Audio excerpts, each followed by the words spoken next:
الحمد لله رب العالمين على كل نعمه المبين والصلاة والسلام على رسول الله سيد الأنبياء والمرسلين نبينا محمد وعلى آله وصحبه وأمته إلى يوم الدين أما بعد فيا عباد الله أوصي نفسي وإياكم بتقوى الله فقد فاز المتقون فلا تموتن إلا وأنتم مسلمون فقال تعالى مذكرا بذلك يا أيها الذين آمنوا اتقوا الله حق تقاته ولا تموتن إلا وأنتم مسلمون. Alhamdulillah saudara-saudariku, kita kembali dipertemukan oleh Allah Subhanahu wa taala untuk mendalami sebagian dari tuntunan syariat dinul Islam. Semoga Allah meridai apa yang telah kita ikhtiarkan sampai dengan maghrib ini. Alhamdulillah, kita masih diberikan nikmat iman, Islam, dan beribadah sampai dengan saat ini. Semoga ibadah kita seluruhnya diterima oleh Allah Subhanahu wa taala. Dan seperti biasa kita mendoakan saudara-saudari kita, baik yang dekat ataupun yang jauh dengan kita dan belum beriman sampai detik ini kehadirat Allah Subhanahu wa taala. Semoga sebelum ia wafat ia mampu bersyahadat dan beriman kepada Allah Subhanahu wa taala serta berkumpul bersama kita di akhirat kelak bersama Rasulullah sallallahu alaihi wasallam insyaallah.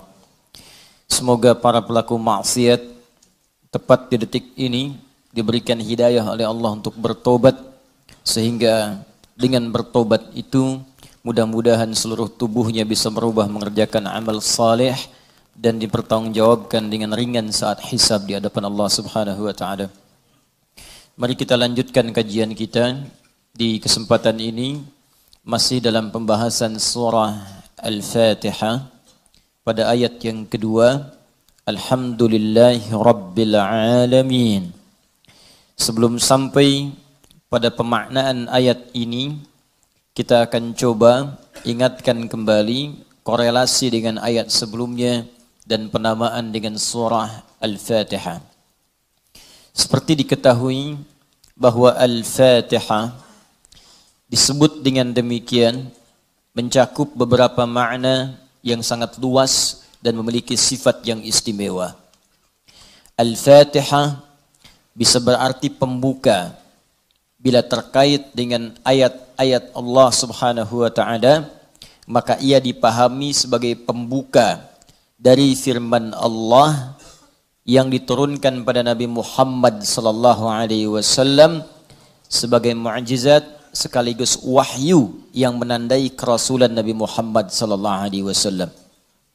Jika dikaitkan pula dengan mushaf, yaitu susunannya yang kemudian kita bacakan sampai saat ini, tertulis di antara dua jilid berisi firman Allah Subhanahu wa taala saat dibacakan, maka Al-Fatihah disebut demikian karena ia membuka surah pertama dalam mushaf, dimulai dengan surah ini, dibuka dengan untayan-untayan di ayat ini, dan hingga diakhiri sampai dengan ke surah An-Nas. Namun demikian, Al-Fatihah alnya juga memiliki makna istighraq, sesuatu yang luas jangkauannya, menyeluruh sifat keistimewaannya. Disebut demikian seakan memberikan kesan dan pesan kepada kita bahwa al di sini menunjukkan sesuatu yang luas terkait dengan semua jenis kebaikan. Fatihah artinya pembuka, taknya sifat. Jadi kalau ingin dibukakan sifat-sifat kebaikan kepada kita di semua aspek kehidupan, baik dalam fisik kita yang sehat, baik dalam rizki kita, baik dalam kemuliaan hidup kita, baik dalam segala aktivitas yang kita lalui dari ujung kepala sampai ujung kaki, maka pelajarilah seluruh isi Al-Fatihah ini. Maka Anda akan mendapatkan bimbingan dan mendapatkan kemuliaan dari Allah Subhanahu wa taala yang akan membuka semua sifat-sifat kebaikan dalam hidup kita. Karena itulah surah Al-Fatihah juga disebut dengan surah Asy-Syafi, yang memberikan nilai-nilai kemuliaan, kebaikan, pembuka pintu kesehatan bagi orang-orang yang diuji dengan penyakit. Asy-Syafi. Al-Kafi Sesuatu yang dicukupkan dengannya, yang menjangkau semua hal kebutuhan yang kita perlukan dalam kehidupan di dunia. Jadi kalau kita amalkan isinya, semua hal yang baik-baik dalam kehidupan kita di dunia sampai ke akhirat akan dibukakan oleh Allah Subhanahu wa taala. Apa yang Anda butuhkan? Apa yang Anda perlukan? Apakah kemudahan dalam beraktivitas? Apakah kemudahan dalam rizki? Amalkan isinya, maka kita akan dimudahkan dan diistimewakan oleh Allah Subhanahu wa taala. Demikian dengan nama-nama yang lainnya sampai diberikan nama 14 kurang lebih untuk menunjukkan luasnya jangkauan kemuliaan dan sifat-sifat kebaikan yang dimiliki oleh surah ini. Lalu pertanyaannya, bagaimana kemudian mendapatkan hal yang dimaksudkan tadi? Kalau sakit, cepat sembuhnya. Orang dulu dibacakan sekali Al-Fatihah, dengan izin Allah langsung sembuh. Kalau kita ada kesulitan rezeki, cepat didatangkannya. Orang dulu kemudian mengamalkan surah Al-Fatihah, maka bahkan ada orang yang belum minta, sudah langsung disediakan oleh Allah Subhanahu wa taala. Demikian dengan aspek-aspek yang lainnya. Karena itu penting bagi kita untuk mengetahui isi surah ini, kemudian mengamalkan kandungannya, tidak sekedar membacakannya, tapi tidak mengetahui isinya, tidak paham kemudian kandungannya, sehingga saat kita mengamalkan isinya, kita tidak disertai dengan pemahaman yang baik, dan tidak merasakan bagaimana kemuliaan surah yang dimaksudkan. Yang paling berbahaya, dibaca iya tiap hari, tapi nggak diamalkan isinya, itu persoalannya. Berbahayanya bukan berbahaya dalam persoalan nggak dapat pahala, bukan. Sayang saja dibacakan tiap hari 17 kali, tapi tidak mendapatkan isinya. Kayak orang bekerja tapi nggak dapat gaji. Kerja tiap hari tapi akhir bulan nggak gajian gitu. Ya, Allah perintahkan kita untuk membacakannya 17 kali dalam sehari dan menjanjikan pada kita semua jenis kemudahan dan kebaikan dalam hidup. Kita bacakan cuman nggak dapat, itu masalahnya. Nah, persoalannya kenapa orang tidak mendapatinya? Boleh jadi bukan karena tidak membacanya, tapi cara membacanya itulah yang tidak sesuai dengan yang diinginkan oleh Al-Quran dan isi surah itu sendiri. Karena itu coba kita gali bagaimana kemudian surah ini diurutkan ayat-ayatnya dan dijelaskan oleh Allah dengan untaian firman-Nya yang sangat luar biasa. Baik, di pertemuan yang lalu kita telah mulai dengan ayat yang pertama. Begini cara memahaminya. Al-Fatihah. Kalau kita ingin memulai bacaan Al-Quran, maka mulai dengan surah ini. Itu yang khusus. Al-Fatihah. Jika kita ingin mendapatkan semua jenis kebaikan dalam hidup dunia akhirat, maka mulai pahami ayat-ayat berikut ini. Cara memahaminya, satu. Bismillahirrahmanirrahim. Baik, Bismillahirrahmanirrahim. Amalkan bagian ayat yang pertama yang memiliki 5 makna dalam kalimat atau ayat yang telah disebutkan tadi. Huruf ba, kedua ismun, ketiga Allah, keempat ar-Rahman, kelima ar-Rahim. Ba yang memiliki 14 makna. Di antaranya di ayat ini ada makna yang terkait dengan ghayah, tujuan. Ada ilsaq, sesuatu yang lekat sekali, dekat, tak terpisahkan. Kemudian musahabah, yang mengawasi kemanapun kita beraktivitas. Kemudian ada istighraq, sesuatu yang luas, menyeluruh, ya, tanpa kecuali. Lalu kita mengatakan bismillah, baknya kita sebutkan, ini artinya jadikan semua aktivitas kita tanpa kecuali, istighraq. Dari bangun tidur sampai tidur lagi, lakukan ghayah semua lillah karena Allah Subhanahu wa taala. Jadi kalau ingin dibukakan pintu kebaikan oleh Allah, Al-Fatihah, ingin semua dibuka baik, seluruh aktivitas kita, maka niatkan semua yang baik-baik karena Allah. Itu kunci pertamanya. Bangun tidur, niatkan karena Allah. Di begitu Anda bangun, niatkan semua aktivitas karena Allah Subhanahu wa taala. Karena itu saat kita bangun tidur, semua ditujukan karena Allah. Alhamdulillahilladzi ahyana ba'dama amatana wa ilaihin nusyur. Jadi kalimat pertama dengan akhir itu karena Allah. Alhamdulillah, terima kasih ya Allah, saya diberikan kesempatan hidup lagi saat ini. Padahal engkau bisa wafatkan aku dalam tidur tadi. Dengan izinmu, ya, sesuai dengan ajal darimu, aku diberikan semua kesempatan untuk hidup lagi. Alhamdulillah, semua pujian aku berikan kepadamu. Lillah. Di ujungnya, wa ilaihin nusyur. Maka sekarang aku akan beraktivitas mencari bekal sebagai persiapan pulang kepadamu. Wa ilaihi, untuk Allah Subhanahu wa taala. Makanya kalau Anda mengucapkan doa ini saat bangun tidur, kita sudah berjanji. Semua aktivitas di hari itu kita akan tujukan karena Allah saja. Mencari bekal, bukan karena yang lain. Jadi kalau Anda ucapkan doa tadi, berarti nanti makannya karena Allah, minumnya karena Allah, bekerjanya karena Allah, salatnya karena Allah, infaknya karena Allah, merawat anak karena Allah, semua karena Allah. Ghaya. Awas, hati-hati ya, hati-hati. Maka dampaknya orang yang semua aktivitasnya dilakukan karena Allah Subhanahu wa taala, maka fungsi ba yang ketiga. Satu tadi ghaya, kedua istighraq, yang ketiga ilsaq dan musahabah. Lekat dan diawasi oleh Allah. Kalau dulu kita contohkan orang yang meniatkan semua aktivitas karena Allah, maka yang kedua rumusnya rasakan seakan-akan aktivitas itu diawasi oleh Allah Subhanahu wa taala dengan pengawasan yang lekat seperti lem yang menempel, yang menyatukan dua sisi. Ya, mau minum, rasakan diawasi oleh Allah. Bismillah, minum, lakukan karena Allah. Maka mohon maaf ketika minum Anda dikerjakan karena Allah dan merasa diawasi oleh Allah, ini kuncinya. Awas, ini kuncinya. Karena ada orang yang melakukan sesuatu karena Allah, tapi nggak merasa dilihat. Nggak merasa diawasi. Ini saya tanya pada Anda, maaf ya. Tadi saat sholat itu, sholatnya karena Allah bukan? Jawab aja, karena Allah bukan? Nah, karena Allah. Baik, kalau sesuatu dikerjakan karena Allah, maka rumus keduanya, rasakan Allah mengawasi kita. Pertanyaan saya yang kedua, saat Anda sholat tadi, saya sholat, kita sholat, merasa nggak diawasi Allah? Merasa nggak dilihat Allah? Karena beda antara orang yang merasa diawasi dengan yang hanya mengerjakan saja, itu lain. Akan beda, silahkan Anda bekerja, merasa diawasi, Anda akan serius dalam pekerjaan Anda. Mahasiswa yang sedang ujian, merasa diawasi, itu akan fokus kepada soal. Susah, mau noleh kanan, khawatir, ada CCTV. Mau noleh kiri juga khawatir, karena terawasi, dia akan fokus. Makanya orang sholat itu kalau benar-benar sholatnya merasa diawasi, dia fokus, gak akan nengok kanan kiri. Gak ada istilahnya ketika takbir, Allahu Akbar. Tangannya nggak sedekap nih. Tahiyatnya kok gerak-gerak ya. Atau bahkan saat sholat mikirkan yang lain. Allahu Akbar. Tender ya Allah, tender. Allahu Akbar. WhatsApp belum dibalas. Allahu Akbar. Status belum diupdate. Jadi kalau kita benar-benar merasakan diawasi Allah, bahkan kita pun akan belajar bagaimana cara membacakan bacaan dalam sholat supaya benar. Karena malu gitu. Malu baca Al-Fatihah, bacaan belum bagus. Dan merasa didengar Allah, kan malu. Anda bicara di depan saya, bicaranya nggak jelas. Anda sendiri sudah nggak enak.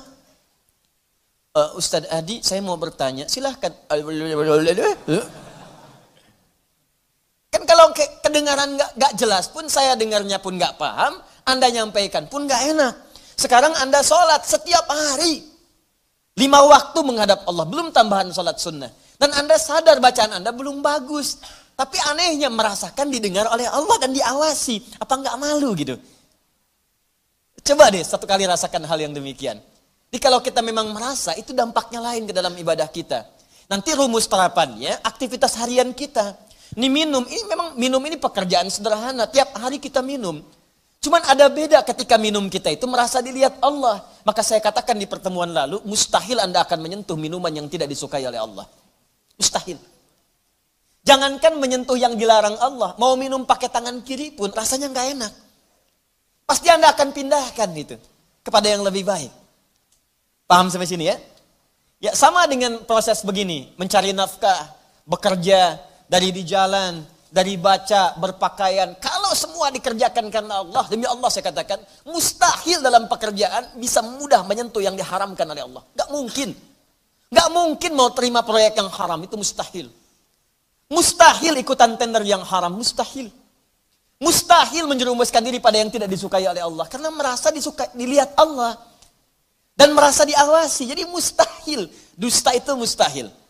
Bohong itu mustahil. Korupsi mustahil. Nyogok nggak mungkin. Bukan karena perkara takut orang lihat, karena Allah mengawasi kita.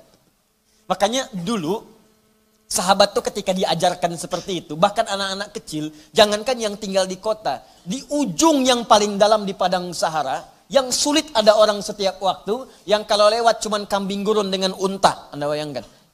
Lewat kambing gurun unta, kambing gurun unta, kambing gurun unta. Tapi perhatikan bagaimana mereka mengamalkan huruf ba dalam Bismillahirrahmanirrahim. Diuji oleh sahabat Umar bin Al-Khattab radhiyallahu ta'ala anhu. Lewat padang pasir, kelihatan anak muda sedang menggembala. Saat menggembala itu, menggembala kambing, ditanya oleh Umar, diuji. Kata Umar, saya mau beli sebagian dari kambingmu itu. Kata orang ini bukan punya saya, punya tuan saya. Punya tuan saya. Kata Umar, tuanmu kan gak ada di sini. Ini padang pasir yang luas. Orangnya gak ada. Beli aja, bilang dimakan serigala. Apa kata penggembala ini? Lalu di mana Allah? Idzan fa'ain Allah. Bayangkan penggembala saja di padang pasir yang orangnya gak ada, yang gampang saja bilang ini dimakan serigala, dapat keuntungan banyak gitu. Ya, luar biasa. Yang dia katakan pertama kali bukan sekedar menolak, gak mau takut ketahuan sama Tuhan, takut ketahuan sama pemiliknya, takutnya tidak. Pertama kali jawaban yang keluar, idzan aina Allah. Lalu Allah di mana? Allah di mana? Demi Allah saya katakan hakul yakin kalau setiap muslim merasakan dalam dirinya bahwa dia diawasi oleh Allah Subhanahu wa taala, maka lurus, damai, tenang, tentram dan baik semua urusan kehidupan. Enggak ada penipuan dalam perdagangan, enggak ada penipuan dalam hal-hal interaksi kehidupan, tidak ada kecurangan, tidak ada keburukan, semua baik karena merasa dilihat oleh Allah Subhanahu wa taala. Itu baru huruf ba. Baru ba. Coba tiap hari kita baca itu. Satu huruf ini aja. Mohon maaf ya, selama hidup kita udah diamalin belum? Satu huruf ini aja. Ayo suami sama istri, berapa kali berkata hal-hal yang tidak tepat? Istri terhadap suami, berapa kali menerangkan sesuatu yang tidak tepat? Anak pada orang tua kepada anak. Walaupun hal-hal yang ringan, Bapak mau permen, nanti Papa beliin 1 truk. Kapan truknya datang? Ini huruf ba saja satu gitu. Anda menuntut banyak dari Allah, tapi Allah meminta kita mengamalkan 1 huruf aja, kita nggak maksimal. Coba lihat tuntutan kita setiap hari. Ya Allah lancarkan usahaku, ya Allah luluskan dalam kuliahku, ya Allah mudahkan pernikahanku, ya Allah berkahi hartaku, ya Allah lancarkan pekerjaanku. Banyak yang diminta, sembuhkan aku. Kata Allah, aku berikan semuanya. Amalin 1 aja huruf ba. Ba. Ketika benar mengerjakannya, ismun. Bimakna sumuun, bimakna raf'un, terangkat, dimuliakan, ditinggikan. Ketika benar mengamalkannya, maka Allah akan berkenan meninggikan derajat kita, memuliakan kita pada semua aktivitas yang kita kerjakan dalam kehidupan kita. Syaratnya 1, kerjakan semua karena Allah Subhanahu wa taala. Allah sifatul uluhiyah wal ubudiyah, al-ma'budu bil haqqi awil haqqil ma'bud. Bukan sekedar menunjukkan aktivitas karena Allah saja, tapi lekatkan 2 sifat saat mengerjakannya. Saya mau minum ya, saya ucapkan bismillah. Bukan sekedar merasakan Allah mengawasi kita saja, tapi rasakan yang mengawasi kita punya sifat uluhiyah, sifat ketuhanan. Ini Tuhan saya. Allah. Gambarannya begini, maaf ya, gambarannya begini. Pimpinan saja, pimpinan di kampus, rektor mengawasi ujian Anda serius. Pimpinan di kantor, mudir, direktur utama mengawasi Anda begitu serius. Pengawas saat Anda bekerja, maaf, di sekolah, di SD, di SMP, di SMA ada pengawas, maka semua guru-guru serius. Semua serius. Sekarang yang mengawasi kita bukan makhluk lagi. Pencipta rektor, pencipta direktur, pencipta kemudian pengawas, pencipta semuanya. Jauh di atas mereka semua. Maka orang-orang yang merasakan langsung Allah, Tuhan yang mengawasi saya, maka setidaknya keseriusan itu lebih bertambah daripada sebelumnya. Itu poinnya. Dirasakan saat Anda mengerjakan sesuatu, langsung Allah yang mengawasi saya nih, bukan yang lain. Di saat bekerja rasakan Allah yang mengawasi saya. Saya nggak peduli ada manajer, nggak ada direktur, terserah. Ada supervisor, tidak ada supervisor, terserah. Yang penting Allah mengawasi saya. Itu poin pertama. Awas, ini perkaranya ringan nih, ya. Kelihatannya sedikit kecil, ringan, tapi dampaknya besar si Allah Subhanahu wa taala.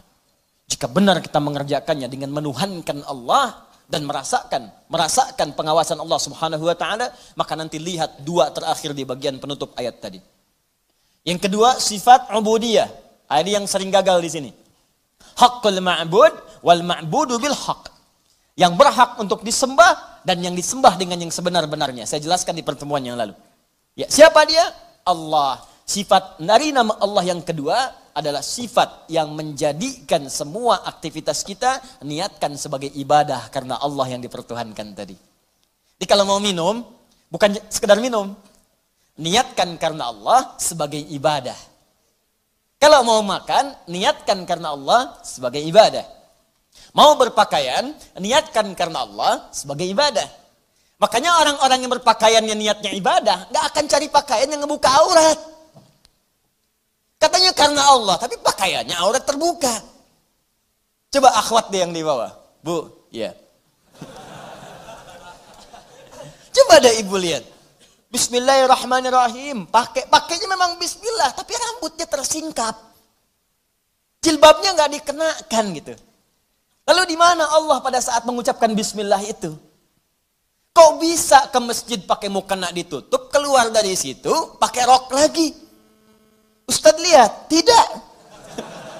Cuman ya gimana gitu. Ya. Kebayang nggak? Pernah menemukan yang seperti itu? Tuh. Ya kok bisa gitu kan? Di luar pakai rok, begitu masuk masjid kemudian ditutup semuanya. Kenapa Pak? Ibu kenapa ditutup? Mau sholat Pak. Terus kalau sholat ditutup, iya. Kenapa? Kan menghadap Allah. Lalu Allah itu cuma ada di masjid. Allah cuma ada di musola. Idzan fa'ain Allah. Sholat itu kan melatih kita untuk merasa dekat dengan Allah. Makanya disebut sholat. Coba lihat sini. Fokus. Kelihatan nggak? Enggak. Nih, sholat. As-salah. Begini. Lihat baik-baik ya. Fokus. Dikit saya terangkan agak panjang. Ini asal katanya. Kalau kita gali ke dasar-dasar yang paling awalnya. Ini nanti dari kata silatun. As-silah. Kata kerjanya dari wasala. Yasilu silatan. Wasalatan. Sesuatu yang tersambung erat, sulit dipisahkan. Silah, sesuatu yang tersambung erat, sulit dipisahkan. Pernah dengar kata ini? Silaturahim? Ya, kami kumpul-kumpul saat ini untuk mengeratkan silaturahim. Silah itu sudah erat. Ya, silaturahim hubungan kasih sayang yang erat. Saking eratnya, jangankan saat kumpul, saat bubar pun masih tersambung hubungan itu. Di mana cirinya? Maaf, kesuksesan silaturahim itu bukan saat kumpul saling sapa, bukan. Kalau kumpul menyapa, wajar orangnya ada. Kalau kumpul tertawa, wajar orangnya pun ada. Silaturahim itu kalau ingin dilihat suksesnya saat pulang, apakah dia masih mendoakan Anda? Apakah masih mengingatkan Anda dalam kebaikan? Akhi besok taklim ya. Akhi malam tahajud ya. Kemudian Anda doakan tanpa sepengetahuan dia. Ya Allah sayangi sahabat saya.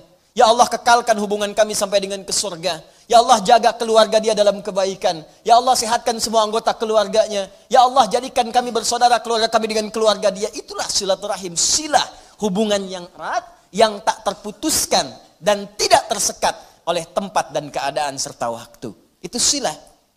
Nah kalau kita ingin menjadikan latihan supaya kita terhubung dengan Allah, kapanpun, dimanapun tanpa disekat oleh tempat dan waktu, maka latihannya untuk mendekat kepada Allah disebut dengan sholat namanya.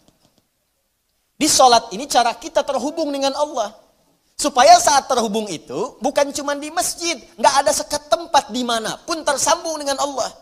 Dikeluar dari masjid, ingat Allah. Makanya orang yang jalannya keluar dari masjid ingat Allah, maka jalannya pun jalan yang merasa diperhatikan oleh Allah. Nggak akan dia sombong. Dan gak akan pernah tertukar sendal. Betul. Karena dia ingat Allah. Allahumma inni as'aluka min fadlik. Ya Allah, saya memohon semua kemuliaan darimu. Begitu keluar pakai sendal, gak akan tertukar. Bismillahirrahmanirrahim. Bukan punya saya. Mirip. Ya Allah, maaf.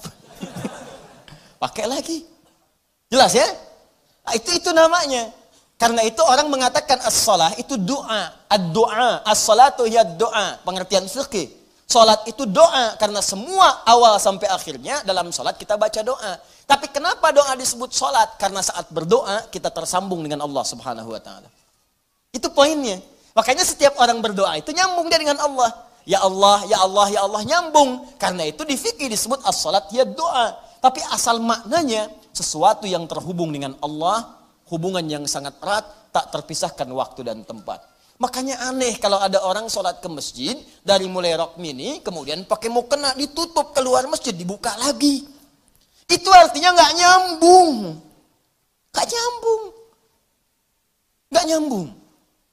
Sama dengan ikhwan. Ke masjid antum ini, nyembah Allah, fokus, khusyuk, keluar dari masjid, maksiat lagi, nggak nyambung. Nggak nyambung. Ada yang salah itu.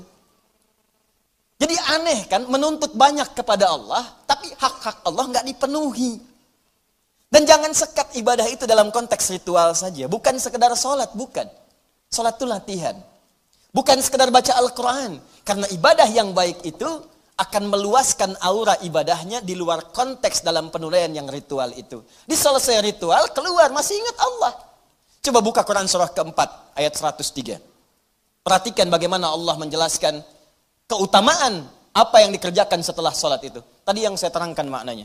فَإِذَا قَضَيْتُمُ الصَّلَاةَ Maka jika engkau telah selesai mengerjakan sholat, فَذْكُرُ اللَّهِ Maka sholat yang benar itu saat dikerjakan akan mengingatkan engkau dengan Allah. Maka ingatlah Allah. Qiyaman saat berdiri. Jadi kalau orang benar sholatnya, selesai sholat berdiri, yang diingatnya Allah.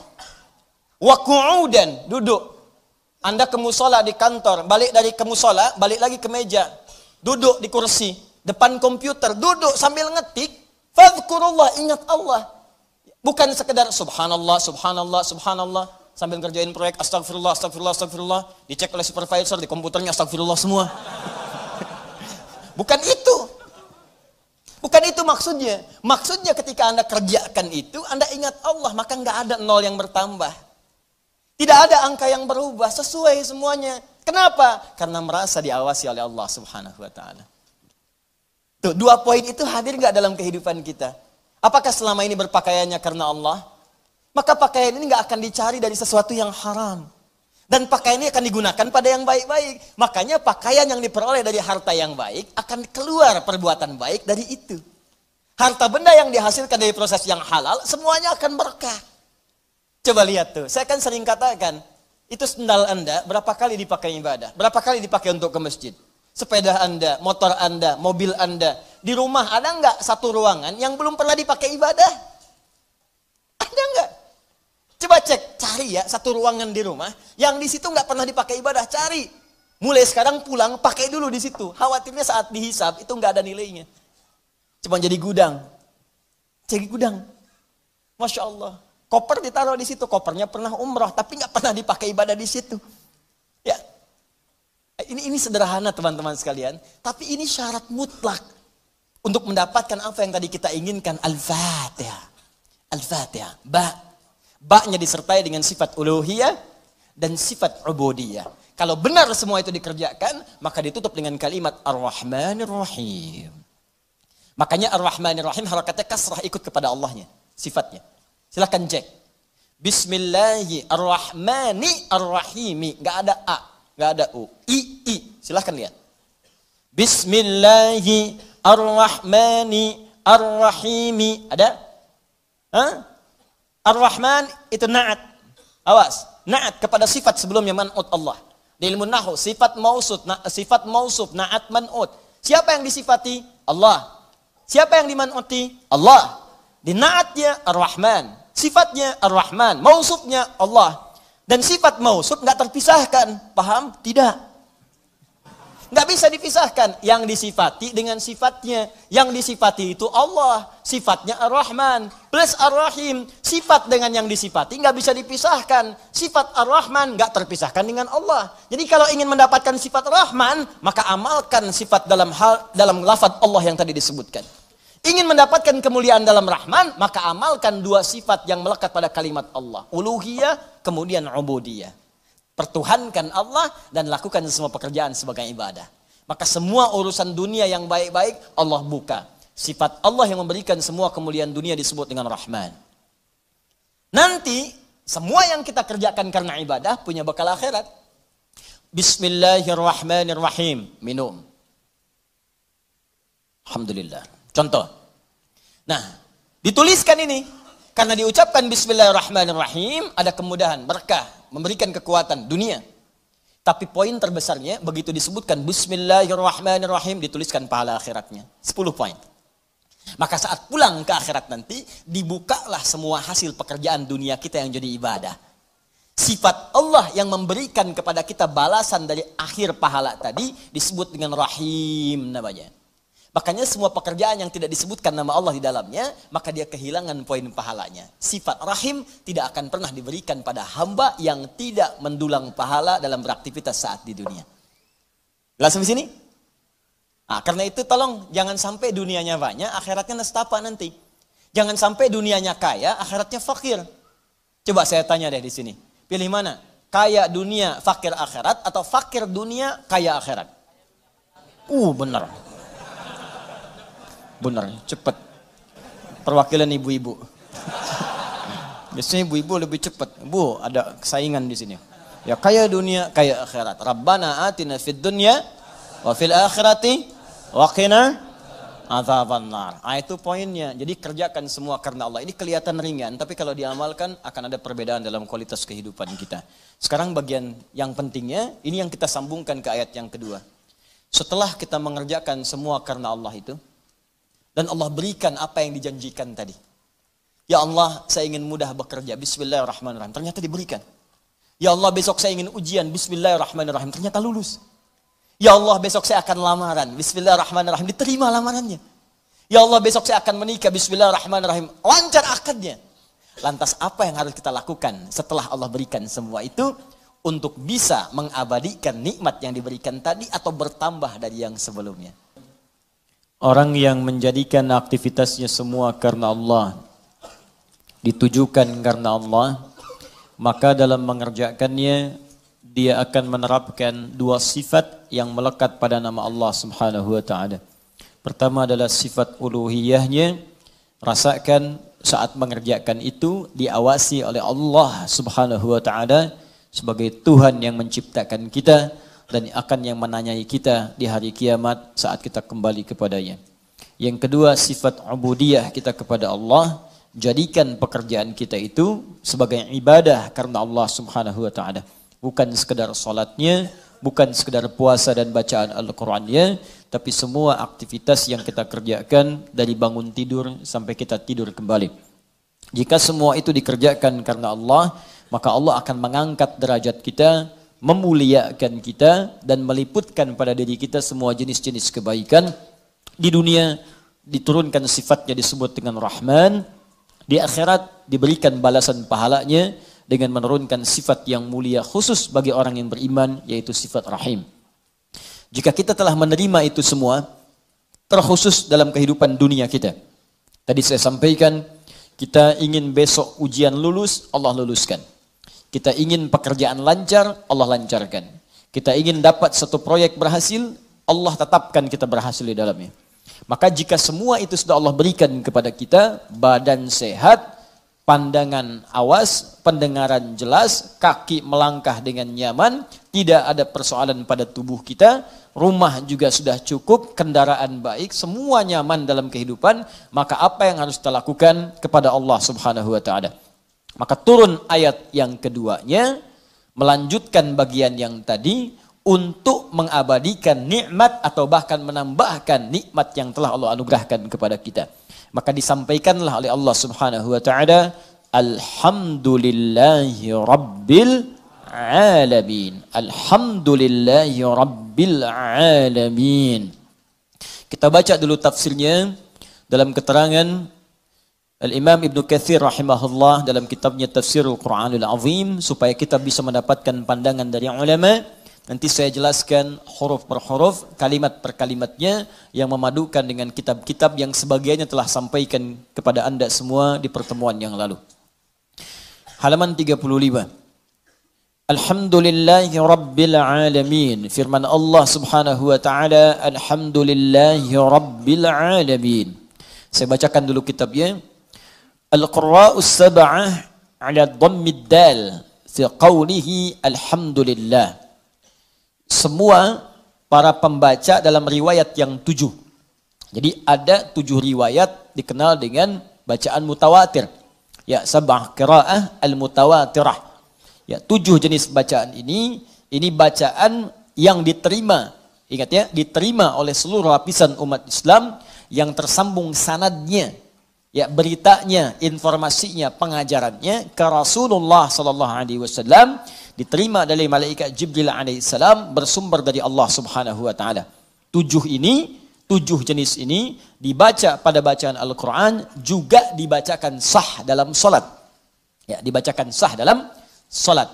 Ya, misal kita dalam bacaan Al-Fatihah ada ayat nanti kita akan baca Maliki Yaumiddin. Ya, Maliki Yaumiddin. Maliki Yaumiddin. Maliki bisa dibaca panjang, 2 harakat mad tabi'i. Maliki Yaumiddin. Boleh dibaca pendek di mimnya, maknya. Maliki Yaumiddin. Maliki Yaumiddin. Kan? Misal, Ihdinas siratal mustaqim. Ihdinas siratal mustaqim. Sirat. Ihdinas sirat. Boleh dibaca pakai sad. Ihdinas sirat. Hafaz dari Asim. Baca pakai sad. Ihdinas siratal mustaqim. Kunbul. Baca pakai sin pada awalnya. Ihdinas sirat. Ihdinas sirat. Ruwais pakai sin. Ihdinas sirat. Tapi lugah Quraisy menggunakan sad. Ihdinas sirat. Sirat. Ya? Boleh dibaca ismam. Ya? Seperti terdengar huruf zai. Ihdinas zirat. Ihdinas zirat. Baik menggunakan sin, sad ataupun ismam terdengar seperti zai. Itu sumbernya sah. Diajarkan dari Nabi SAW. Ya, kenapa? Karena ada orang biasa pakai sad. Ada orang yang biasanya pakai sin. Ya, kembali ke asal kalimat karena nggak bisa baca sad, bisanya sin. Di setiap disebutkan sad, sin, sad, sin, sad, sin. Ya, wah, ihdinas sirat, dia pakainya sin, ihdinas sirat. Ya, dipaksa-paksa sampai kiamat kurang 2 hari, ya, susah. Menglidahnya begitu. Ya, ada yang kedengaran A, ada yang E. Seperti sering saya sampaikan, ini yang paling mudah. Ya, nanti ada imalah kubra. Misalnya Hamzah punya 2 murid, Khalad dengan Khalaf. Imalah bacanya pakai e, termasuk Warsh ya, pakai e. Warsh muridnya dari Imam Nafi' rahimahullah, punya 2 murid, Qalun dengan Warsh. Qalun sekarang dipraktikkan di wilayah Afrika Utara, ya, kayak Libya, Tunisia, ya, Maroko, Aljazair itu pakai Qalun. Sebagian pakai Warsh, berasal dari Mesir imamnya. Ya, Warsh itu nama dari orang yang arti bacanya jelas. Ya, Warsh, dari Warashati qiraati karena jelasnya bacaannya. Ya, itu ada bagian tertentu yang menggunakan imalah. Jadi kalau kita baca wadduha, contoh wadduha, ini wadduha. Ya, wadduha wal laili idza saja ma wadda'aka rabbuka wa ma qala walal akhiratu khairul laka minal ula. Itu yang kita baca, hafaz dari Asim. Ya. Jadi kalau kita baca dengan menggunakan imalah, wadduha wal laili idza saja ma wadda'aka rabbuka wa ma qala walal akhiratu khairul laka minal ula. A jadi e. Ya, A jadi e itu logah. Ya, biasa. Ada riwayatnya mutawatirah sampai Nabi SAW. Apakah maknanya berubah? Tidak. Karena ada penduduk tertentu di wilayah-wilayah Arab itu yang kalau dibacakan A, dia E bilangnya. Lahjah itu. Karena E saja penggunaan kesehariannya, menggunakan E. Ya, kaifa halu, kaifa halik. Ya, ana, ani, anta, inti. Madrasah. Ya, mungkin Betawi dari situ belajarnya. Ya. Fudus, ani, inti. Ya, itu. Itu dari sana. Sekarang bagian Syria, Palestina sebelah sana, Irak, Mosul sana itu pakai E, imalah banyak. Karena itu riwayatnya menggunakan E. Ya, karena mereka terbiasa dengan itu. Jadi kalau dipaksa-paksa pakai A pun susah. Ya, itu biasa normal dalam tipologi kita pun. Kalau kita kemudian lihat wilayah kita, ya coba teman-teman bisa lihat wilayah di Indonesia dari sisi antropologisnya, dari sisi geologisnya, geografisnya, lihat. Ya, itu akan memengaruhi di mana kita tinggal, maka alam akan membentuk cara kita berbicara. Orang dekat dengan pantai suaranya cenderung keras. Ya, cenderung keras karena bersaing dengan ombak. Oh, apa kabar? Baik, gitu kan. Ngobrol cuma 2 meter, kedengar 500 meter sana. Ya. Orang di hutan, ya kadang-kadang kencang juga suaranya. Makanya jangan heran kalau ketemu orang-orang dari pantai datang kemudian ke tempat Anda. Itu biasa kencang, nggak apa-apa. Nggak apa-apa, itu memang biasanya. Nanti lama-lama dia akan menyesuaikan. Ya beda, di Sunda saja lain. Anda ke Banten, ke Cianjur, Sukabumi, bahasanya beda. Ya, Cirebon dengan Serang itu akan lain. Sundanya akan berbeda. Ya, Mangga, Wilujeng Sumping, Sukabumi, Cianjur. Ya, ketemu ke Banten akan lain lagi. Ya, datang naon. Misalkan, makanya penjajah itu ke Banten nggak betah dia, baru datang udah pulang. Naon sih akan dia kadek koing. Udah pulang dia, pergi. Nggak akan bertahan. Ya beda kalau ke daerah-daerah lain akan agak beda gitu kan. Nah, jadi itu biasa. Nah, A dengan E juga ditemukan. Misal saudara kita yang di Medan ke E-nya itu kan fasih, terlihat jelas. Ya jelas sekali. Sepeda, sepeda. Ya. Ayo kita main ke Bandung. Bandung, nanti kamu berhenti di terminal Cicaheum. Cicaheum. Ya, itu biasa. Tapi kan sepeda dengan sepeda barangnya sama. Ya kan? Beli sepeda. Oh ini sepeda, bukan sepeda.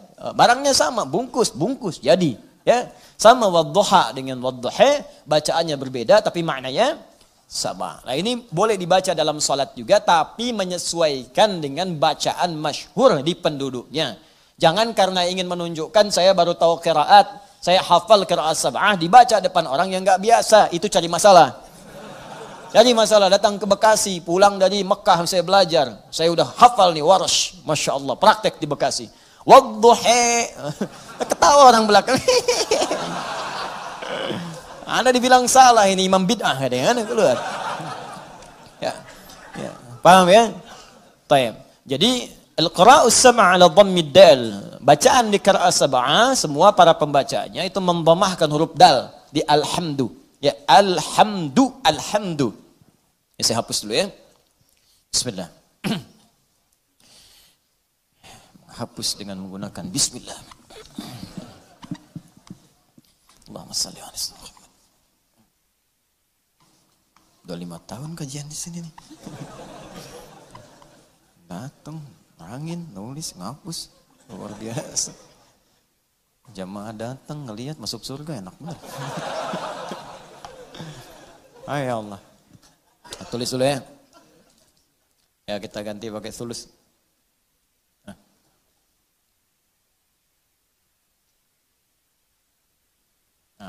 Ya. Alhamdulillah. Ini khat thuluth namanya. Ya ada diwani, ada thuluthi, ada naskhi. Ya. Yang terbaru saka namanya. Khat saka hoyong. Baik, yang pertama al-qira'us sab'a 'ala dhammid dali fi qawlihi alhamdulillah. Al-qira'us sab'a semua bacaan yang 7 itu kemudian menggunakan dhammah, ini harakatnya, dhammah rafa' dal pada huruf dal. Dibacaannya alhamdulillah. Ya, kalau saya sempurnakan, coba tambahkan dulu untuk nasakh ya supaya bisa mudah dibaca. Alhamdulillahi rabbil alamin. Ya. Alhamdulillah. Rabbil alamin. Ya. Perhatikan sini. Yang pertama pakai dhammah. Ini yang dibaca dalam salat, di luar salat seperti kita baca mushaf Al-Quran atau sedang murajaah Al-Fatihah. Dibacaannya alhamdu, bukan alhamda pakai fathah atau alhamdi pakai kasrah. Ya, apa bacanya? Du, alhamdu pakai dhammah. Jadi kalau dibaca dalam salat, jangan baca menggunakan fathah alhamda atau kasrah alhamdi, tidak. Baca menggunakan dhamma. Alhamdulillah. Huwa mubtada'un wa khabarun. Huwa mubtada'un wa khabar. Di hukum i'rabnya, di gramatikal bahasa Arab, alhamdu itu mubtada. Mana khabarnya? Lillahi rabbil alamin. Alhamdu. Apa mubtada? Apa khabar? Nah ini yang berdampak nanti pada pemaknaan. Ya, berdampak pada pemaknaan. Mubtada itu dalam kaidah bahasa disebut dengan setiap kata berada di awal kalimat. Wah, setiap kata berada di awal kalimat mubtada. Nah, fokus ya, baik-baik. Setiap kata berada di awal kalimat. Itu baru nahwu. Mubtada'un marfu'un wa alamatu raf'ihi dhammatun zahiratun fi akhirih wa tanwinuhu mahdhufun lidukhulil alifi wal lam 'alaihi. Ya, alhamdu itu mubtada. Rafa', alamat rafa'nya dhammah, jelas kelihatan di akhirnya. Dhammah itu tidak menggunakan tanwin. Kenapa? Karena ada alif lam di depannya. Kalau nggak ada alif lam maka bacaannya hamdun. Ada masuk alif lam maka dibaca alhamdu. Itu mubtada. Tapi kalau dalam ilmu fiqh lughah, dalam fiqh lughahnya beda antara lughah nanti di nahwu. Nahwu itu standar bahasa gramatikal aja. Nahwu itu untuk menentukan apakah ujungnya a, i atau u dalam bacaan. Itu ilmu nahwu. Jadi kalau kita misalnya mengatakan, saya ingin katakan begini, syaribtul ma'a, maknya pakai a. A. Hadza al-ma'u, pakai u. Pakai u. Ma'a, syaribtul ma'a, pakai a. Hadza al-ma'u. Ya. Nazal al-qalam ila al-ma'i, i. Ma'a, ma'u, ma'i. Kapan dibaca ma'a, kapan dibaca ma'u, kapan dibaca ma'i. Itu nahwu namanya. Jelas ya? Maka nahwu berkaitan dengan harakat akhir. Perubahan-perubahan kata, yang kata kerja, itu saraf nanti. Perubahan kata kerja, saraf. Tapi nanti kalau ingin belajar, apa maknanya, kenapa berubah di sini? Syaribtu dengan ashrabu, apa bedanya? Ya. Kemudian istashrabtu dengan syaribtu, dengan tasharabtu, apa bedanya? Itu ilmu saraf mengajarkan. Tapi kalau ingin paham kedalaman perbedaannya, maka kita mesti belajar ke fiqh lughah. Nah, kenapa disebut mubtada? Apa kaitan dengan fiqh lughahnya? Perhatikan. Mubtada itu segala yang terletak di awal. Segala yang terletak di awal. Segala yang terletak di awal sifatnya kalau dalam bahasa itu umumnya disegerakan. Awal. Awal disegerakan. Ingat, setiap yang terletak di awal, bukankah semua yang di awal itu segera sifatnya? Ayo lihat, semua yang ada di sab pertama yang awal-awal bukankah segera yang datang ke sini? Orang yang datang jam 5 tempatnya di awal. Datang jam 6, jam 7 tempatnya agak ke belakang. Kenapa dia bisa di awal? Karena datang dengan segera. Paham? Nah, maka perhatikan baik-baik. Ketika ini hukumnya menggunakan rafa. Rafa itu diangkat. Dhammah itu harakat banyak. Banyak itu diangkat. Ya, lihat sini. Supaya nggak bingung. Ini mubtada, saya tulis dulu. Yuk kita praktek ilmu bahasanya. Ini dhammah. Dhammah itu yang harakat u. Jelas? Nanti ada maknanya, nanti saya jelaskan. Kemudian sifatnya rafa di atas, rafa. Wa alamat raf'ihi dhammatun zahirah, rafa. Mubtada sesuatu yang di awal. Sifatnya segera. Dhammah sesuatu yang terkumpul, banyak. Terkumpul. Ini saya bicara fikih bahasa ya, bukan bicara masalah hukum tajwid. Awas, bukan bicara nahwu, bicara fikih bahasa. Kalau bicara nahwu selesai dengan harakat u, dhammah, a, fathah, i, kasrah, khafad, nasab, kemudian rafa, selesai. Tapi kalau kita mau bicara lebih dalam, kenapa disebut dhammah? Dhammah kenapa disebut dhammah, harakatnya u? Dari ilmu bahasa karena saat dibacakan in dhamma, mengumpul di mulut kita itu suara u, kumpul. Fathah disebut fathah terbuka karena lisan kita terbuka saat mengucapkannya a.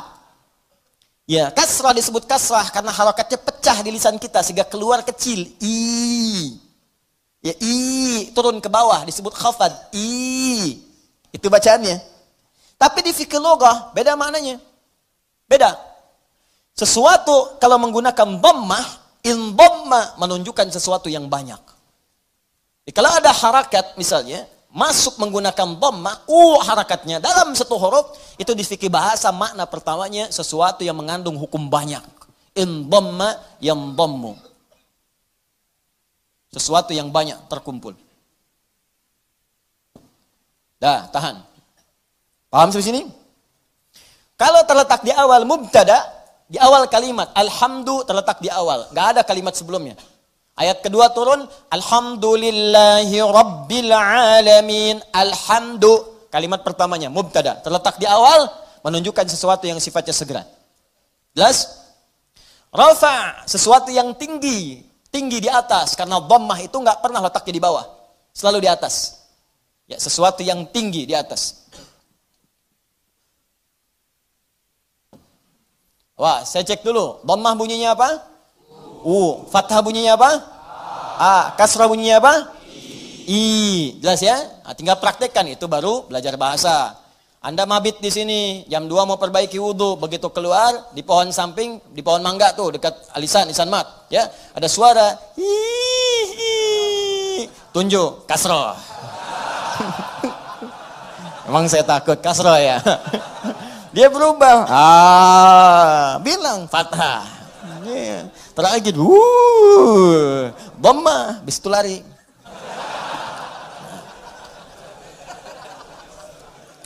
Dah, paham?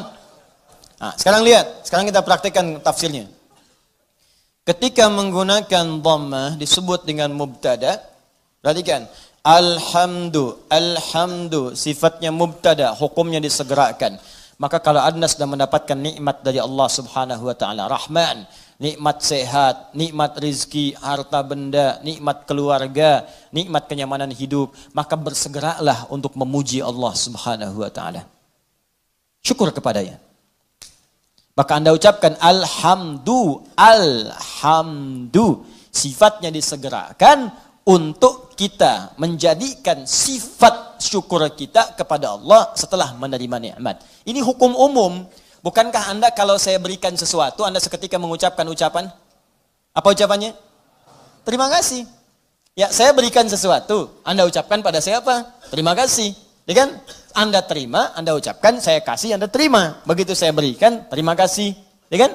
Terima kasih Ustaz. Sekarang Allah berikan pada kita. Allah berikan pada saya, Allah berikan pada Anda, Allah berikan pada kita. Nikmat, kebutuhan, rizki, segalanya. Setelah kita menerima itu, apa yang harus kita lakukan? Maka Allah ajarkan kepada kita. Alhamdulillah. Cepat, segera. Jangan tunda, jangan diakhirkan. Begitu terima, syukur pada Allah. Alhamdulillah. Alhamdulillah. Jelas sampai sini? Makanya kalimat alhamdulillah ini, itu dalam bacaan tafsir bisa dibaca dengan A. Bisa dibaca dengan A. Untuk menegaskan. Dari mana taunya Ustaz? Teruskan bacaannya. Waruya an Sufyan ibn Uyainah wa Ru'bah ibn al-Ajjaj annahuma qala alhamdulillahi bin nasbi wa huwa ala idmari fi'lin. Sufyan ibn Uyainah, kemudian juga Ru'bah bin al-Ajjaj, keduanya ahli tentunya dalam bidang qiraat. Ya, keduanya menyampaikan riwayat bacaan dengan fathah. Tapi riwayat ini untuk tafsir. Ingat, bukan untuk bacaan dalam salat. Boleh dibaca dengan fathah, tapi bukan dalam salat. Ingat, dalam tafsir untuk menegaskan perintah segera bersyukur kepada Allah ketika menerima nikmat. Kenapa dibaca alhamdulillah? Untuk menunjukkan kalimat perintah sebelumnya yang ditiadakan untuk memudahkan bacaan kita. Asal kalimatnya kalau kita turunkan, qulu, perintah dari Allahnya. Qulu. Katakan oleh kalian semua, alhamdulillah, alhamdulillah. Cuman kalimat ini yang nggak muncul. Ya, Allah tidak menurunkan kalimat ini karena sudah dipahami oleh orang Arab. Orang Arab paham. Dari mana pahamnya? Karena menggunakan dhammah. Dhammah ini sifat segera. Jadi sifat segera itu nggak dikasih tahu pun sudah paham, harus segera bersyukur. Cuman kita ini yang bukan orang Arab kadang nggak ngerti kenapa mesti dhammah. Maka dijelaskan oleh dua ulama tadi. Kenapa pakai dhammah? Karena asal perintah itu untuk bersyukur sifatnya perintah. Kalau mau dimunculkan dalam tafsir ada kalimat sebelumnya qulu. Kalau dapat anugerah dari Allah cepat minimal katakan, cepat syukuri. Kalau orang Arab gak perlu itu lagi. Makanya ketika Quran diturunkan dengan bahasa Arab tidak menggunakan kata qulu lagi. Saking pahamnya orang Arab dengan itu. Cukup dengan kalimat alhamdulillahi rabbil alamin. Paham? Maka kalimat yang pertama, ini perintah dari Allah Subhanahu wa taala, kalau sudah mendapatkan nikmat yang tadi, nikmat diberi, nikmat sehat, nikmat rizki, nikmat macam-macam, maka adab yang pertama dari kita terhadap Allah Subhanahu wa taala, berterima kasihlah kepada Allah Subhanahu wa taala dengan semua nikmat yang telah diberikan itu. Kalimat pertama yang kita ucapkan, segera bersyukur kepada Allah dengan kalimat alhamdulillahi rabbil alamin. Maka kalau ada sesuatu kita dapatkan, adab yang pertama, saya tulis ya, adabnya nanti ada 3. 1, ucapkan kalimat tahmid. Awas, nanti ada kaitan nih dengan penambahan nikmat. Anak lulus ujian, alhamdulillahi rabbil alamin. Ya, proyek dapat, alhamdulillahi rabbil alamin. Ya, dapat tempat pertama, alhamdulillahi rabbil alamin. Dagangan habis di luar dagangan habis, alhamdulillahi rabbil alamin. Ya, ta'lim lancar, alhamdulillahi rabbil alamin. Dapat traktiran teman, alhamdulillahi rabbil alamin. Dapat tumpangan pulang, alhamdulillahi rabbil alamin. Alhamdulillah. Adab yang pertama. Jadi sudah ada, antum aja manusia ngasih langsung terima kasih. Masa Allah ngasih tiap hari kita ucapkan gak ucapkan alhamdulillah. Itu adab pertama. Awas hati-hati, nanti kalimat ini ringan diucapkan tapi dampaknya besar. Kita akan lihat nanti korelasi dengan ayat yang selanjutnya. Pelan-pelan sebentar di sini. Paham sampai sini? Baik, jadi pertama saya ulangi lagi. Saat kita kemudian mendapatkan semua anugerah dari Allah berupa nilai-nilai kebaikan, maka adab yang pertama bersyukurlah kepada Allah dengan mengucapkan apa? Alhamdulillahi Rabbil Alamin. Baik, adab yang kedua. Fokus. Perhatikan baik-baik. Bukankah di kalimat alhamdulillah ini ada alif lam? Ingat ya, ada apa? Alif lam. Saya sering katakan kepada kita semuanya, pada diri saya, pada Anda, pada kita semua. Alif lam pada umumnya terbagi dua bagian, dua fungsi. Masih ingat? Satu, ma'rifah. Lam ta'rif. Menunjukkan sesuatu yang khusus. Yang kedua, istighraq. Ya, alif lam al-istighraq. Menunjukkan sesuatu yang sifatnya luas, menyeluruh. Semua, segala, tanpa kecuali. Ta'rif, qalamun, spidol, pena, pulpen, qalamun, al-qalam, yang ini bukan yang lain. Sabburatun, papan tulis. As-sabburah, papan tulis yang ini khusus, bukan yang lain. Sayyaratun, mobil, banyak di luar kendaraan. As-sayyarah, pakai alif lam, yang itu bukan yang lain. Salatun, umum, salat, gimana aja, mau cepat, mau lambat, bebas. As-salat, salatnya khusus, ada aturannya, ada ketentuannya, nggak bisa sembarangan. Nah, itu baru tahu alif lam ma'rifah saja. Kalau kita bisa baca Al-Quran dengan benar, kita paham.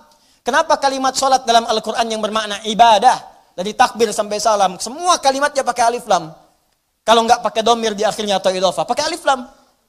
Coba kalimat salat pertama Al-Baqarah ayat 3. Alladzina yu'minuna bil ghaibi wa yuqimunas shalah. 43 wa aqimus salata wa atuz zakah wa aqimus salat. 45 wasta'inu bis sabri was salat. 153 ya ayyuhalladzina amanu ista'inu bis sabri was salat. 238 hafizu 'alas salawati was salatil wusta. Tadi dibacakan dalam salat Isya, Quran surah 17 ayat 78. Aqimis salata liduluki syamsi ila ghasaqil laili wa qur'anal fajr. Quran surah 29 ayat ke-45. Utlu ma uhiya ilaika minal kitab wa aqimis shalah. Selalu pakai alif lam yang bermakna salat, ibadah.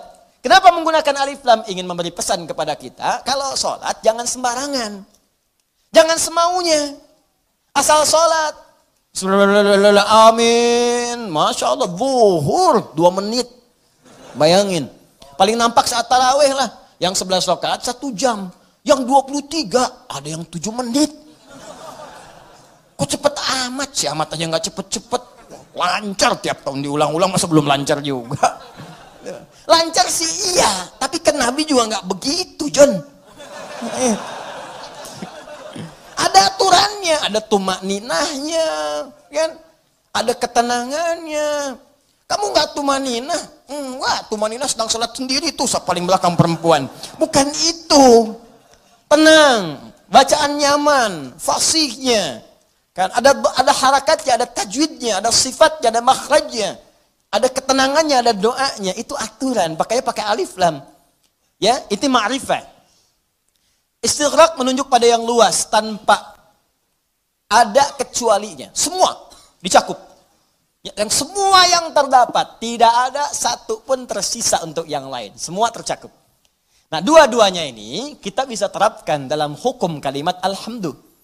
Yang pertama, alhamdu. Kalau Anda ingin mengucapkan terima kasih, syukur kepada Allah Subhanahu wa taala, maka khususkan semua syukur itu hanya milik Allah saja.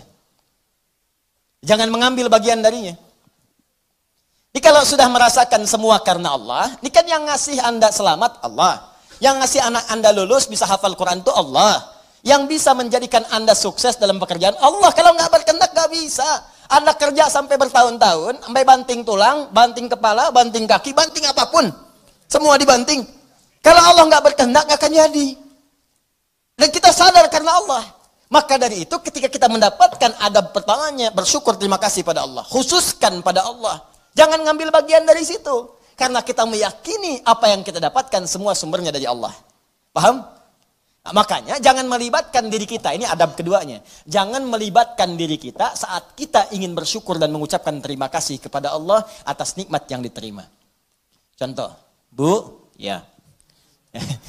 Ya karena ibu kan gak langsung di sini, ibu ada di bawah. Dan bisa teman-teman yang bergabung, ini kami khusus ruang atas untuk ikhwan, laki-laki. Ya, jangan ada yang pakai cadar di sini, ingat. Awas, begitu dibuka kumisan, tidak. Ini untuk ikhwan. Ya, bawah akhwat, ada bagian khusus. Coba deh ibu atau antum ikhwan ya, sering kemudian mengantar anak, ujiannya bagus, hafal Al-Quran, bagus. Pernah sering ada yang berucap begini, Masya Allah, ukhti, luar biasa ya anaknya bisa hafal Quran. Ya Allah akhi, Masya Allah luar biasa, nilai antum sempurna. Akhi, Masya Allah pekerjaan antum luar biasa bagus, beda dengan yang lain-lain sebelumnya. Pernah ada orang kadang memuji seperti itu? Nah saat muncul kalimat itu sadari, ini titipan dari Allah. Barangkali ada yang belum kita syukuri. Kita belum sempat terima kasih nih sama Allah nih. Atau diuji, sadar nggak bahwa itu tuh pemberian Allah. Kalau Allah berkehendak bukan anak kita yang hafal, anak orang lain. Cuma dititipkan pada anak kita untuk menguji apakah kita ini mampu nggak bersyukur kepada Allah. Mampu nggak menyerahkan urusan kita kepada Allah. Sadar nggak bahwa Allah yang kasih. Makanya orang tua yang baik ketika mendapati anaknya hafal Al-Quran misal, juara pertama di sekolahnya. Dipuji oleh orang lain, gurunya bahkan mengatakan, ibu Masya Allah anaknya luar biasa, pintar, cepat pahamnya. Alhamdulillahirrabbilalamin. Ini semua karunia Allah subhanahu wa ta'ala. Adab pertama. Tapi kalau sudah mengucapkan itu, hukum alif lam ma'rifah berlaku. Khususkan hanya pada Allah, kita jangan ngambil bagian dari situ. Kalau ngambil bagiannya, maka berkurang sifat pujiannya. Ibu Masya Allah anaknya luar biasa bu, cepat pahamnya. Hafalan Qurannya sempurna. Yang lain 2 tahun, dia 2 bulan dah hafal. Masya Allah. Alhamdulillahirrabbilalamin. Semua karena Allah subhanahu wa ta'ala. Ya memang saya juga tiap hari sih ngasih. Saya dampingi, terus malam didoain. Cuk tahajud, sujud. Kalau cuk mau bisa begitu. Habis tuh. Jelas ya? Nah, jadi jangan ambil bagian dari situ. Jadi kalau sudah al pakai alif lam nggak ada walaupun meskipun walau demikian itu hilang. Ya, ada ikhwan misalnya kadar Allah sakit di rumah sakit. Hari pertama udah lebih baik, ditanya sering lupa nih kalimat begini. Gimana akhi? Alhamdulillah lebih baik. Ya walaupun udah nggak usah. Ya walaupun sedikit lagi udah nggak usah pakai walaupun walau demikian itu udah hilang. Karena udah ada alif lam. Jelas ya? Udah ada alif lam. Ini tuh kayak sederhana beneran deh. Bener saya serius. Ya, ba satu huruf cuman maknanya dalam. Alif lam. Ya, alif lam cuman al dibacanya. Tiap hari al itu banyak, tapi yang ini tuh beda dengan yang lain. Anda boleh gunakan al pada yang lain, tapi al melekat pada alhamdulillah beda. Lain dengan al pukat, lain dengan al kalin, lain dengan al yang lainnya. Beda. Jadi al di sini khusus ketika disebutkan al di sini lekatkan semuanya karena Allah. Gak usah campuri pakai yang lain-lain. Makanya setan itu sering menggerakkan di hati kita pada sisi nafsu. Supaya itu dikurangi. Jadi nilai pahalanya berkurang. Bukan cuma nilai pahala, nanti saya sebutkan kalimat yang lainnya. Begitu nanti yang ini sempurna, turun nanti pernyataan dari Allah subhanahu wa ta'ala. Begitu benar, akan datang lagi yang lebih besar dibanding yang sebelumnya. Datang, meningkat lagi. Ini yang paling dahsyat. Tapi hukum yang kedua ini mesti berlaku. Jadi begitu ada pujian, ada apapun, ucapkan apa? Alhamdulillahirrabbilalamin. Tutup bagian diri kita yang ingin maju ke depan. Sudah. Tapi kenapa tapi Pak? Tapi semua ini dari Allah. Tidak ada peran saya sedikit pun di sini. Jelas sampai sini? Time. Dan al berlaku yang kedua yaitu istighraq pada semua jenis kenikmatan yang kita raih. Ya, awas hati-hati, jangan cuma di satu sisi saja. Awas, hati-hati. Lupa kita itu. Dapat yang terasa materi, alhamdulillah. Iya, alhamdulillah. Dapat proyek, dapat promosi, alhamdulillah. Keturunan, alhamdulillah. Alhamdulillah. Tapi lupa. Bukankah mata ini kadang dirawat oleh Allah untuk tidak sakit? Berapa kali bersyukur dengan nikmat mata ini? Berapa kali bersyukur dengan nikmat telinga yang jelas terdengar? Berapa kali bersyukur dengan nikmat kaki yang bisa melangkah? Anda berharap-harap hebat dapat proyek segala rupa, diuji oleh Allah, sakit kaki aja, nggak bisa berangkat kerja, hilang tuh. jutaan, ratusan ribu, sekian, sakit, hilang. Cuman kaki aja satu. Kena duri aja. Ya, tak, dah. Telinga nggak berfungsi sedikit, pusing, capek. Mata, kena gangguan. Proyek nggak bisa kelihatan, susah. Berapa kali kita bersyukur dengan semua nikmat ini? Kadang kita bersyukur dengan segala hal yang kita dambakan dan belum kita pegang, tapi kita lupa dengan semua nikmat yang telah Allah anugerahkan pada kita dan melekat pada jasad kita. Maka dari itu dipaksa kita untuk mengucapkan kalimat ini setiap selesai salat.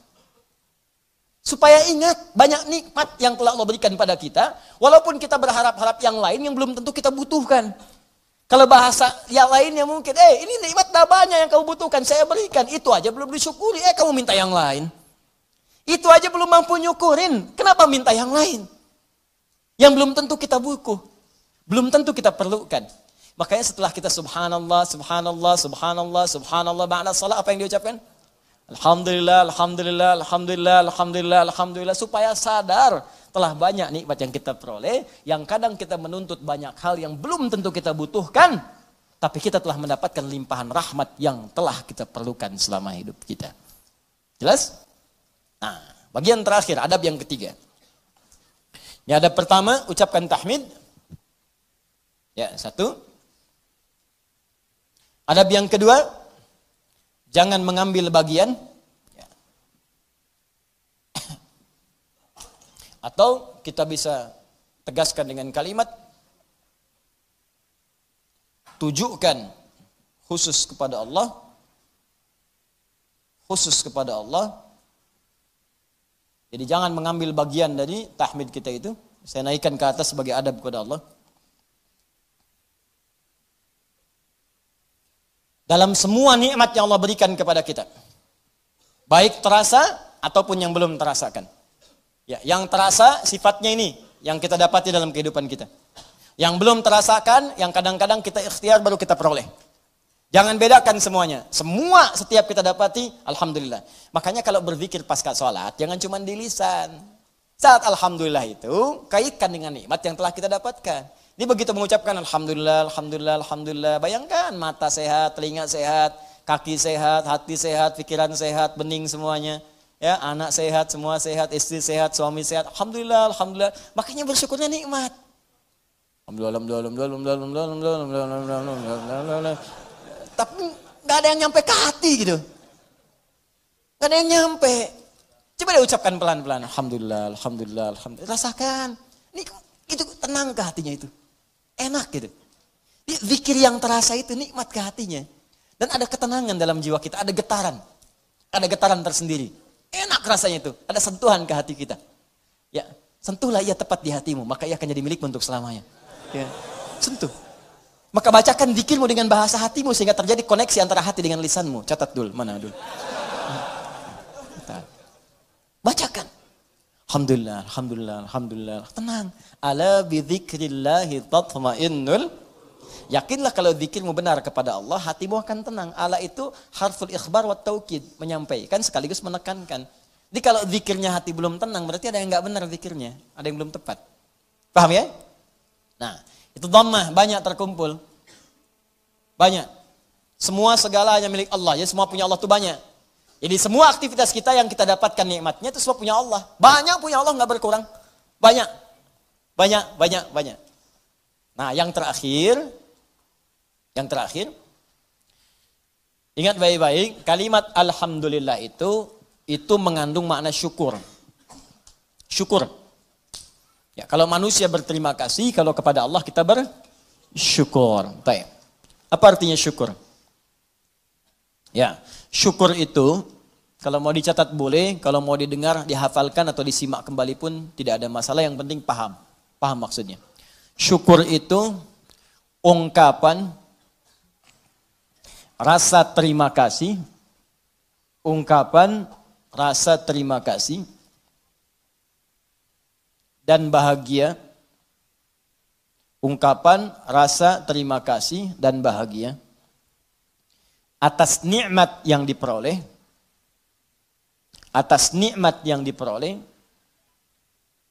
dengan cara menggunakan nikmat itu menggunakan nikmat itu sesuai dengan ketentuan yang telah Allah tetapkan. Sesuai dengan ketentuan yang telah Allah tetapkan. Sesuai dengan ketentuan yang telah Allah tetapkan. Sudah? Baik. Ungkapan terima kasih atau bahagia dan bahagia atas nikmat yang diperoleh dengan cara menggunakan nikmat itu sesuai dengan ketentuan yang telah Allah tetapkan. Baik. Awas, ini kalimat singkat tapi isinya padat dan akan sangat berdampak dengan kuantitas. Ya, peningkatan nikmat setelahnya yang akan kita peroleh dari Allah Subhanahu wa taala. Kalau syukurnya benar, maka nanti limpahan nikmat berikutnya akan semakin bertambah.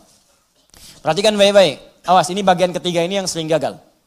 Di syukur ini, adab pertamanya alhamdulillah, betul. Begitu menerima, alhamdulillah. Alhamdulillah. Adab keduanya, tujukan semua karena Allah. Tapi di adab yang ketiga, ini yang paling penting dan tidak sedikit orang gagal di sini. Jangan cukupkan syukur pada kalimat alhamdulillah. Tapi optimalkan nikmat yang diraih itu sesuai fungsinya yang telah Allah tetapkan. Misal, Allah kasih pada kita nikmat sehat di mata, melihat jelas. Kita bisa bedakan objek, ini laki-laki, ini perempuan. Ini peci putih, ini peci yang hijau. Ini peci biru, ini peci yang hitam. Bahkan yang paling nikmat, paling besar, kita bisa membedakan nikmat hak dan batil. Nikmat halal dan haram. Ini halal, itu haram. Baik, ini hak, ini batil. Jujur itu hak, dusta itu batil. Mencari dengan yang benar itu hak, korupsi itu haram, batil. Itu nikmat luar biasa. Ini tayangan yang hak, ini yang batil. Baik, ketika kita dapatkan semua nikmat itu, maka syukuri. Maka cara mensyukurinya, tempatkan, gunakan mata ini, nikmat mata, untuk melihat sesuai dengan apa yang telah Allah tetapkan. Apa fungsi mata yang telah Allah tetapkan? Bukan sekedar melihat. Saya sering katakan, saya sering sampaikan, dalam Al-Quran, fungsi mata itu bukan sekedar melihat. Untuk manusia diikat dengan kalimat, melihat yang baik-baik. Bahkan tegas kalimat Qurannya, palingkan ketika yang dilihat itu tidak baik menurut Allah. Ini nggak baik nih, palingkan. Di mana ditemukannya? Di Quran surah ke-24, An-Nur. Ayat berapa Ustaz? Ayat 30 untuk laki-laki. Apakah perempuan ikut? Ikut, bahkan harus. Ayat 31-nya perempuan. Bahkan iman kita dipertaruhkan di situ. Qul lil mu'minina yaghuddu min absarihim. Katakan pada pria-pria yang masih merasa punya iman, kalau enggak punya iman ya enggak masalah, karena imannya enggak ada, maka enggak ada rem dalam dirinya. Karena iman enggak ada, maka enggak ada petunjuk pada hatinya.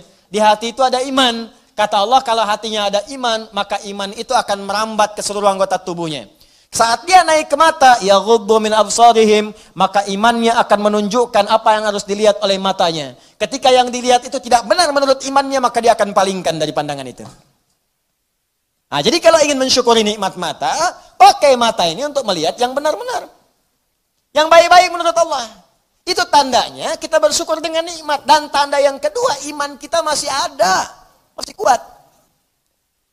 Jadi kalau kita mengatakan alhamdulillah nikmat mata, tapi mata dipakai pada yang tidak benar. Itu bukan syukur namanya. Apalagi pas diucapkan, pas dilihat yang enggak benar. Gambar apa ini? Ini nih, enggak benar nih gambar nih. Alhamdulillah. Nah, alhamdulillah pandangan pertama, selanjutnya kan enggak boleh. Kalimatul haq yunadu bihal batil. Ya, kalimatnya benar cuma ditempatkan di tempat yang salah. Paham? Jadi coba cek deh. Katanya alhamdulillah, tapi mata masih dipakai pada yang tidak baik. Berapa kali Anda melihat gambar yang tidak tepat saat membuka status? Saat mengupdate status? Saat melihat browsing, searching, berita di internet? Saat membuka handphone, berapa kali iklan tampil? Kemudian mata kita bisa mengelak dengan cepat. Pindahkan pandangan. Itu baru satu. Belum telinga. Nikmat telinga, gunakan telinga sesuai dengan fungsi yang telah Allah tetapkan. Kata Allah, jangan dengar yang tidak baik. Ya ayyuhalladzina amanu, hai orang-orang masih merasa punya iman, la yaghtab ba'dukum ba'dha, jangan dengarkan gibah. Jangan bergibah, jangan dengarkan gibah. Jangan bikin acara gibah, jangan jadi pelaku gibah. Sekarang dikemas jadi acara TV. Itu yang repot, gibah. Ya, bikin situ tulisan. Memang kadang-kadang gini, kalau maksiat itu jangan dikemas-kemas. Semakin dikemas kelihatannya semakin bagus. Dijualnya jadi menarik. Bikin aja title yang langsung tunjukkan pada tingkat maksiatnya. Ya. Jadi kalau ada tayangan-tayangan gosip, langsung antum sebarkan berita. Tayangan gibah. Gitu aja. Sebarin tuh ke yang lain, share. Tayangan gibah. Terus turunkan ayat Quran di bawahnya. Khusus bagi orang Islam. Islam saja supaya nggak jadi tersangka nanti. Gampang. Udah. Paham ya? Nah, ini gitu aja, nanti hilang sendiri. Ya, jadi dan jangan jadi pelakunya, katanya muslim tapi jadi pelaku gibah. Aneh. Jelas ya, iman kita dipertaruhkan di situ. Tuh, itu baru mata ke telinga, belum ke lisan. Ya lisan pakai untuk apa? Bicara yang benar. Makanya Nabi itu mengikat dua saja. Maaf, man kana yu'minu, iman lagi tuh. Man kana yu'minu billahi wal yaumil akhir falyaqul khairan aw liyasmut. Siapa yang masih merasa beriman pada Allah dan hari akhir. Kenapa ada hari akhir? Menunjukkan hisab. Dihisab. Wafat dihisab. Itu penegas tuh. Jadi kalau melanggar ketentuan ini, maaf berarti iman bermasalah. Yang kedua merasa ringan saat dihisab. Falyaqul khairan, katakan yang baik-baik. Jadi kalau masih punya iman, yang enggak baik itu enggak akan dikatakan. Apa yang enggak baik? Banyak, dusta. Wailulil mukadzibin, celaka para pendusta. Dusta itu enggak baik. Kalau dusta akan celaka. Gibah, ya celaan, makian, perselisihan, enggak baik. Makanya kalau Anda rajin ikut taklim tapi rajin berselisih, ada yang aneh tuh. Aneh. Katanya taklim, katanya mendekat pada Al-Quran, katanya ingin praktekkan Al-Quran, tapi melanggar isi Quran, aneh.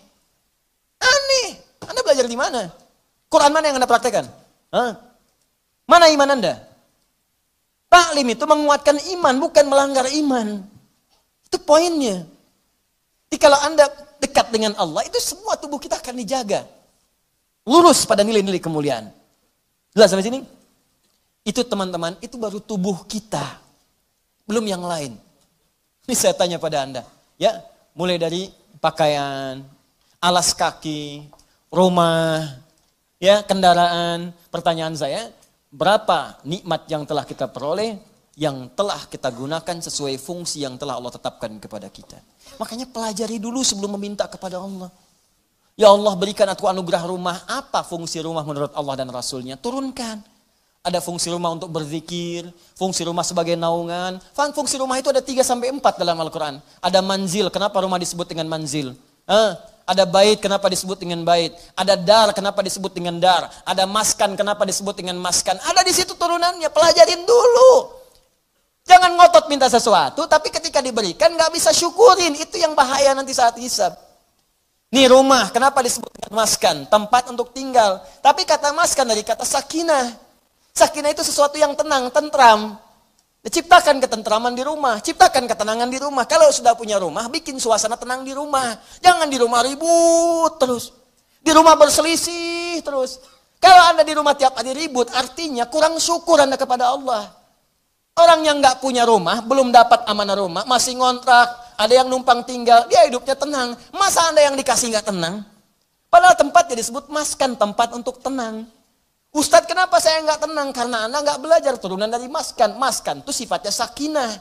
Sakinah itu dibawa ke rumah tangga. Ayatnya Quran 30, surah 30 ayat 21. Pelajari ayatnya.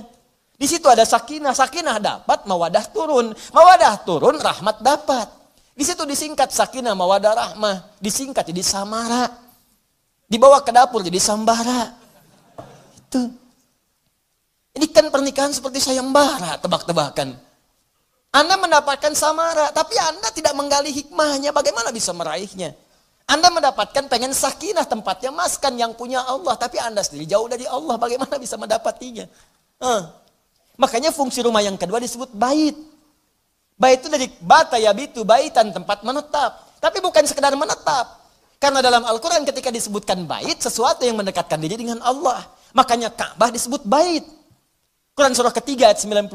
Inna awwala baitin wudi'a lin-nasi alladzi bi Bakkah mubarakah. Sungguh rumah pertama yang ditetapkan untuk manusia itu apa? Ka'bah yang terletak di Mekah yang diberkahi. Kenapa Ka'bah disebut dengan bait? Untuk menunjukkan setiap fungsi bait itu menghadap ke arah Ka'bah. Kenapa disebut menghadap ke Ka'bah? Untuk menunjukkan ketaatan kita kepada Allah. Ibadah. Diturunkan di hadis Nabi. Pakai zikir. Rumah yang tidak digunakan untuk berzikir seperti kuburan, sepi. Bukan sekedar zikirnya, karena dengan zikir itu kita menjadi lebih dekat dengan Allah.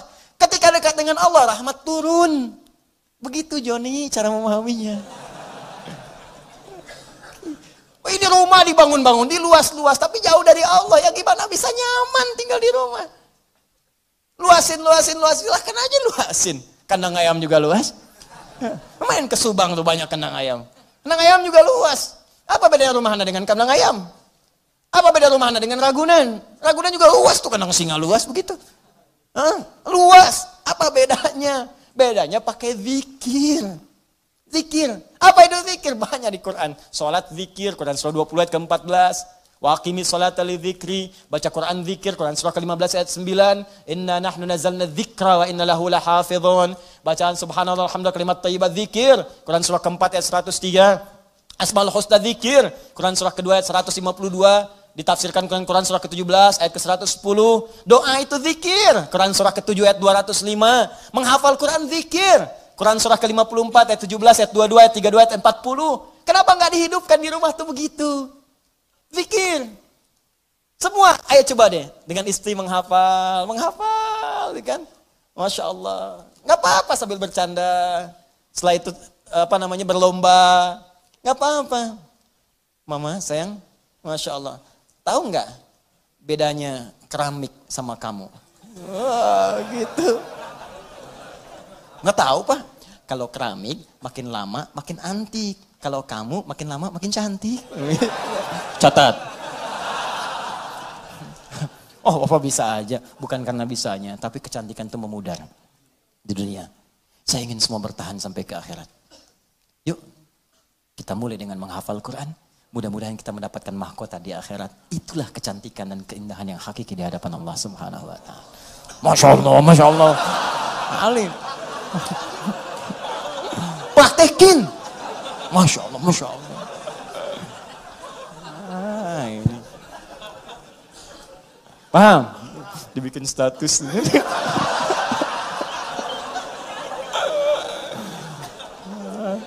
Aduh. Dunia ada aja. Gitu caranya. Kalau dipakai banyak enak tuh. Coba lah anak-anak. Kalau lihat anak tuh lagi kosong dia baca Quran, lagi main tiba-tiba baca Al-Mulk, baca Al-Qalam, baca macam-macam. Itu indah pokoknya deh. Antum lagi pulang lagi capek tiba-tiba anak dalam mainnya dia baca tuh. Amma yatasalun, lagi main aja, main sepeda, main apa gitu. Hidup tuh suasana rumah. Pakai trigger dulu, ya, kayak speaker aktif atau apa gitu kan. Ya, kemudian pasangkan 24 jam putar. Jadi suasananya terbawa. Antum belum baca nggak apa-apa, mulai pasang dulu aja speaker aktifnya. 24 jam isi, nggak apa-apa muter. Dan biasakan ya anak-anak begitu. Ya, saya berusaha mencoba. Ya, setelah itu kita berbagi dan itu dampaknya besar. Ya, saya praktekkan dulu sendiri, saya coba dulu pada anak-anak tuh dekatkan dengan Quran. Terus beli mic-an, dia bicara dengan Quran. Quran tuh karena biasa Quran, makanya ketika dikasih mic pun bukan nyanyi, kasih Quran. Ya, nyampe dibawa ke mall. Begitu ke mall lihat tuh ada mic yang standing itu berdiri. Ya, Masya Allah. Orang kan biasa pakai buat karaoke, tulisannya karaoke. Dia cobain di mall. Ya, wailul likulli humadzatil lumazah. Di mall bayangin tuh. Ya, tapi ya biarin aja sekali-kali di mall ada ngaji kan.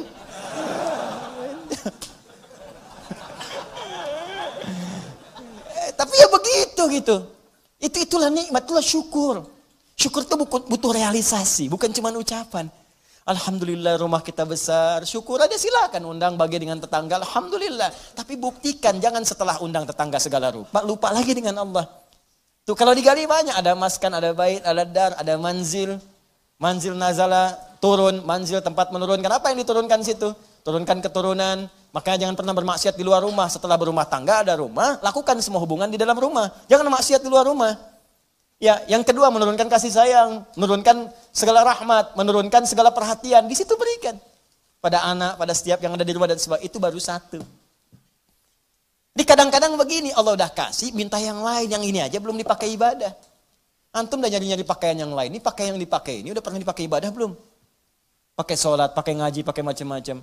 Ini kadang-kadang begini, saya sering dapat pertanyaan, Ustaz, saya ini cari pekerjaan, nggak pernah keterima. Saya bilang, sini mas. Baju ada? Ada. Makan tiap hari ada? Alhamdulillah. Kendaraan ada? Sepeda Ustaz punya. Alhamdulillah. Baik. Rumah ada? Ada Ustaz. Alhamdulillah. Sudah berapa banyak yang dipakai ibadah? Sepeda sudah mengantarkan Anda pada sholat? Kadang-kadang Ustaz. Baju udah semua dipakai ibadah? Ya belum semua Ustaz. Itu Anda itu begitu. Itu kan semua titipan. Setiap titipan akan ditanya. Semua orang yang dititipkan itu nggak pengen banyak. Nggak ada orang titipin pengen banyak. Pengennya sedikit supaya gampang dikembalikan. Atau saat ditanya menjadi lebih mudah menjawabnya.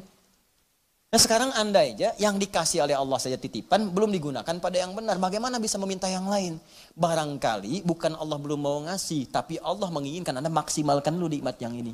Kalau sudah semua maksimal, jangankan Anda minta. Belum minta pun Allah bisa kirimkan yang lain. Itu poinnya. Mudah bagi Allah. Karena Allah mampu menguasai semua alam. Jangankan pengen pekerjaan, semua alam pengen dikasihkan. Jangankan menguasai, merawat semuanya. Memberikan semuanya. Ngasih, memberikan, merawat, mencukupkan, semua diberikan. Sifat yang memberikan, merawat, memenuhi semuanya tanpa kecuali. Dalam bahasa Arab disebut dengan rububiyah. Yang memilikinya disebut dengan Rabb. Karena itu kata Rabb secara tunggal. Kalau tidak dilekatkan dengan kalimat lain, itu artinya nggak boleh diberikan kecuali hanya pada Allah saja. Rabb. Awas hati-hati, Rabb. Nggak boleh manusia diberi nama dengan Rabb. Rabb. Kecuali disambung dengan yang lain. Robbie Williams. Misalkan. Nah, atau misalnya Muhammad Rabbi. Ya. Kalau bersambung dengan yang lain boleh. Boleh. Ya, di kisah Nabi Yusuf Quran surah 12 ayat ke-42. Ya. Wa qala lilladzi dhanna annahu najin minhuma udhkurni 'inda rabbik. Bukan Allah di situ. Ya, ketika Yusuf alaihissalam berkata kepada satu di antara dua orang yang ditakwilkan mimpinya dan dia duga dia akan berhasil keluar dari situ selamat. Ya selamat. Maka dia katakan berikan pesan kepada orang ini, ya napi yang akan lolos ini selamat ini, kata Nabi Yusuf alaihissalam, nanti sebutkan kisah saya kepada rajamu. Ya, Rabb di situnya, tapi ada kaf di situ, Rabbik, bukan Rabb sendiri. Ditunjukkan kepada raja. Jelas sampai sini? Baik, itu boleh, gak ada masalah.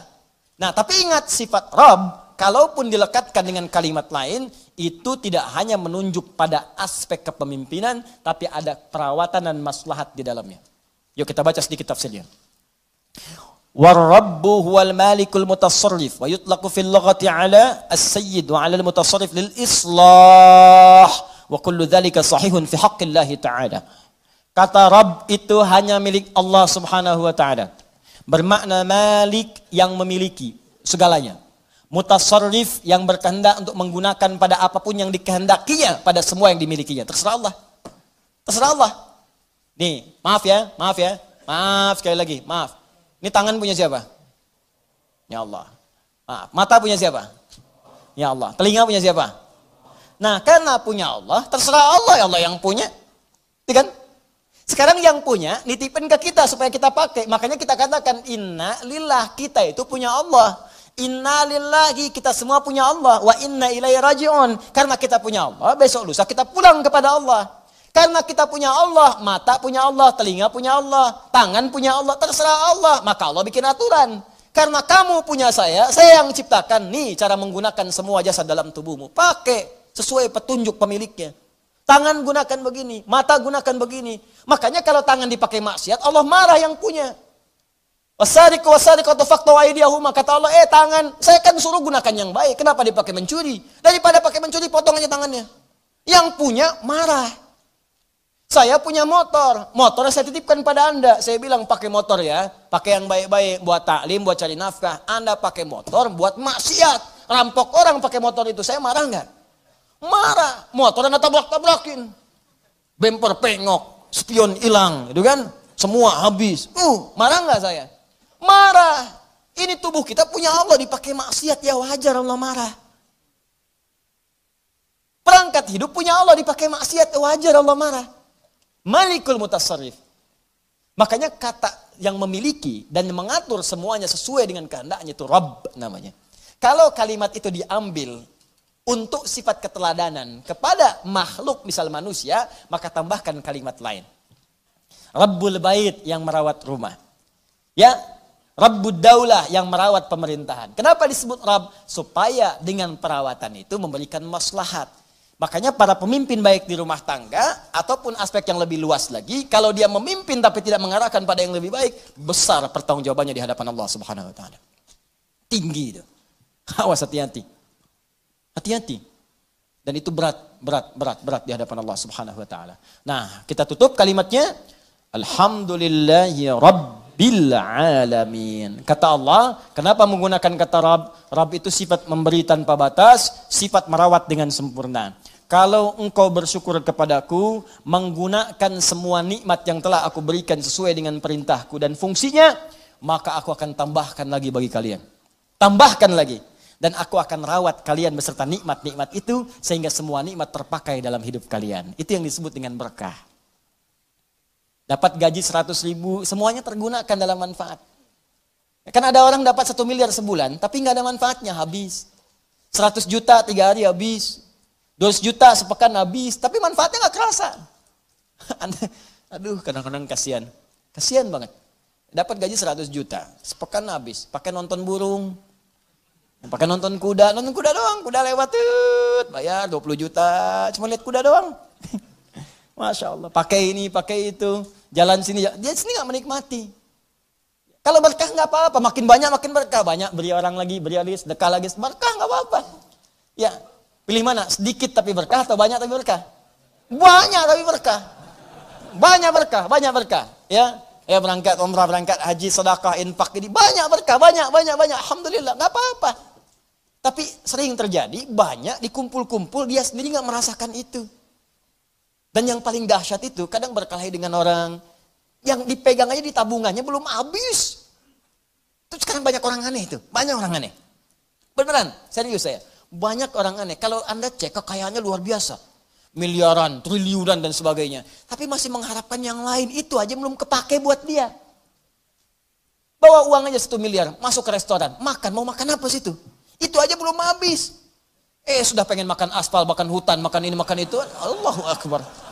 Apa yang mau dimakan? Kasihan saya. Kasihan bener. Hidupnya kasihan. Dikumpul-kumpul kepake enggak. Mati aja. Udah selesai itu. Jadi cuma mewariskan masalah. Dan kalau nggak berkah, celaka begitu dia meninggal, orang rebutan, anak cucunya rebutan, saling tembak, saling bunuh, meninggal, nggak ada yang dapet. Kan sering saya bilang kayak 2 orang rebutan mobil, dua-duanya meninggal, mobilnya cuma ketawa. Paham ya? Nah, maka kalau kita benar menggunakannya, Rabb, sifat rububiyah itu muncul. Allah akan merawat, maksudnya menjadikan semua nikmat yang Allah berikan pada kita berkah. Kepake semua. Kepake, ada manfaatnya. Berkah itu ziyadatul khair, nilai kebaikannya bertambah. Nah, kemudian sifat Allah untuk memberikan tambahan itu dialihkan, diuraikan pada kita dengan melimpah. Tambah. Kata Allah, jangankan rumahmu yang kecil itu, semua alam saja tanpa batas saya bisa rawat. Jangankan kau minta yang sedikit, minta semua alam pun aku berikan karena aku Rabbul Alamin. Karena itu sifat lillah, alhamdulillahi, hi harakatnya. Kemudian sifat yang kedua ikut Rabbi, bukan Rabbu, Rabbi i-nya menunjuk kepada Allah tadi. Seperti bismillahirrahmani. Ya, rahmani i ke Allah. Maka Rabbi ke Allah, Rabbil Alamina. Kata Allah, akulah Tuhan yang merawat, yang menguasai semua alam. Alam saja sudah jamak bentuknya. Alam, jamak. Alamin, jam'ul jamak. Jamak dari semua jamak. Jadi kalau ada yang banyak, semua yang banyak itu aku kuasai, kata Allah. Manusia sedikit. Kalau kau mau minta, aku berikan. Apa yang kamu inginkan? Kalau kamu ingin aku rawat, aku rawat. Jangankan kamu, semua alam aja aku rawat, apalagi cuman kamu. Jelas ya? Nah, maka dari itu, pada ayat yang ketiganya, Allah turunkan kemudian ayat yang sangat indah untuk menerapkan kaidah di ayat yang kedua ini. Perhatikan baik-baik. Kalau Anda benar-benar bersyukur kepadaku, kata Allah, menggunakan nikmat dengan baik, sesuai peruntukanku, aku akan tambahkan kepadamu, aku akan rawat nikmatmu, bahkan apapun yang kamu minta, walaupun sepenuh alam, aku akan berikan jika engkau itu butuhkan. Karena aku penguasa, pemilik, dan pengatur semua alam tanpa kecuali. Maka turun Quran surah ke-14 ayat ke-7 di kaidah ini. La in syakartum la azidannakum. Kalau engkau bersyukur kepadaku, la azidannakum, maka aku akan tambahkan kepadamu. Masih ingat teman-teman sekalian? Kalimat alhamdulillahirabbil alamin, bukankah kalimat syukur? Syukur atas apa? Nikmat yang kita peroleh. Di mana nikmatnya? Di kalimat ayat pertama. Bismillahirrahman. Rahman nikmat dunia. Rahim nikmat akhirat. Saat mendapatkan nikmat dunia, alhamdulillah. Begitu kita alhamdulillah, benar alhamdulillahnya, Allah tambahkan rahmannya. Syukur lagi, Allah tambahkan rahimnya. Pahala tambah lagi, pahala tambah lagi. Rahmannya tambah, lipatkan lagi. Sekarang motor, besok mobil. Sekarang mobil, besok bis. Sekarang bis, besok kereta. Nambah. Karena itu ketika Anda alhamdulillahirabbil alamin, maka Rahman dan Rahim Allah akan tambahkan. Rahman dunia, Rahim dalam urusan akhirat. Karena itulah pada ayat selanjutnya turun lagi kalimat Ar-Rahmanir Rahim. Untuk menegaskan ketika Anda benar bersyukur kepada Allah, maka sifat Rahman dan Rahim berupa pemberian Allah akan terus dilimpahkan kepada kita. Dan itu janji Allah dalam kalimat La in syakartum la azidannakum. Maka selesai pembahasan dua ayat sekaligus, ayat yang kedua dan ayat yang ketiga. Sekarang pertanyaannya, kalau ada orang yang tidak bersyukur dengan semua itu, dan dia merasa itu punya dia. Seperti Korun pernah dicontohkan dalam masa-masa yang lampau. Sekarang muncul lagi korun-korun milenial misalnya. Ya, korun-korun kekinian. Maka penting kita ingatkan, ada ancaman yang berlaku dalam Al-Quran dan penegasan tentang apa yang terjadi jika seseorang merasa memiliki bukan sebagai titipan yang harus tingkatkan syukurnya kepada Allah Subhanahu wa taala. Itu nanti yang kita bahas di pertemuan berikutnya dengan turunnya ayat yang keempat, Maliki Yaumiddin. Sebelum itu ini ada pertanyaan mendesak yang disampaikan pada kami tadi dalam waktu jeda. Saking mendesaknya langsung dikasih tulisan huruf besar semua. Ya. Talak 3. Baik, kita jawab. Assalamualaikum Ustaz. Waalaikumsalam warahmatullahi wabarakatuh. Ini kisah saja ya, tapi ini nyata. Suami saya mengatakan talak 1 kepada saya pada saat emosi. Lelah setelah pulang kerja. Ya lelah sih lelah, tapi kan gak harus bilang talak. Saya pikir dulu-dulu gak ada orang lelah langsung bilang talak. Allah lelah nih. Mah sini. Apa Pak? Talak. Kok gak begitu berumah tangga? Ya, sebelumnya kita berantem. Nah ini dia. Ibu ini sebetulnya mau berumah tangga, apa mau main tinju? Kan rumah tangga mau buat sakinah, mawaddah rahmah, bukan untuk berselisih. Ya kita lihat dulu dah. Baik. Lalu ajam, kemudian saya memaksa suami untuk mengatakan talak 3. Di suami pulang lelah, sebelumnya berselisih, kemudian baik, setelah itu saya mengatakan talak mungkin karena kesal, lalu 2 jam kemudian setelah berselisih, 2 jam kemudian saya memaksa suami, ya istrinya paksa suami untuk mengatakan talak 3. Baik. Dan suami saya mengatakan talak 3 dalam keadaan emosi dan tertekan. Setelah membaik, kami menyesal. Suami berkata tidak ada niat untuk mentalak 3. Itu terjadi atas dasar tekanan dan paksaan dari istri. Baik, pertanyaan, sudah berapakah talak yang jatuh kepada saya? Baik. Jika suami mentalak saya 2 kali padahal belum ada rujuk sama sekali. Baik, tolong dijawab ya Ustadz dengan jelas agar saya paham dan memperbaiki rumah tangga. Jazakumullah khair. Saya senang dengan kalimat terakhir. Saya senang sekali. Ya, saya senang dengan pertanyaan ini karena ketika pertanyaan ini ditanyakan, diajukan, itu tandanya Anda memang ingin berislah. Ingin mendapat kebaikan dari Allah. Itu yang paling baik. Ada Al-Quran di surah keempat, ya, surah An-Nisa ayat 35. Fa in khiftum shiqaqa bainahuma fab'athu hakaman min ahli wa hakaman min ahliha. In yurida islaha yuwaffiqillahu bainahuma. Yang bertanya ini, yang menyampaikan pada kami, buka Quran surah keempat An-Nisa ayat 35 paling kiri di pertengahan. Allah menyampaikan jika dalam rumah tangga kalian khawatir ada perdebatan yang gak bisa diselesaikan. Sehingga berdampak pada perpecah belahnya rumah tangga. Maka kalau gak bisa menyelesaikan sendiri, maka undang atau tanyakan pada orang bijak, hakaman. Orang bijak, orang paham hukum, orang bisa memberikan solusi. Bukan curhat pada orang yang menambah masalah. Awas, ini rumus di rumah tangga kalau sedang punya masalah, ibu khususnya, jangan curhat pada orang bisa menambah persoalan. Cari orang bisa memberikan solusi, boleh cerita.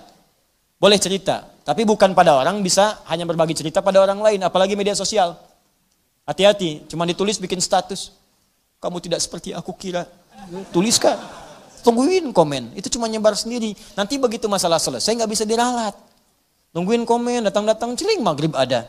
Kunaon ece, kenapa gitu? Kan nggak lucu.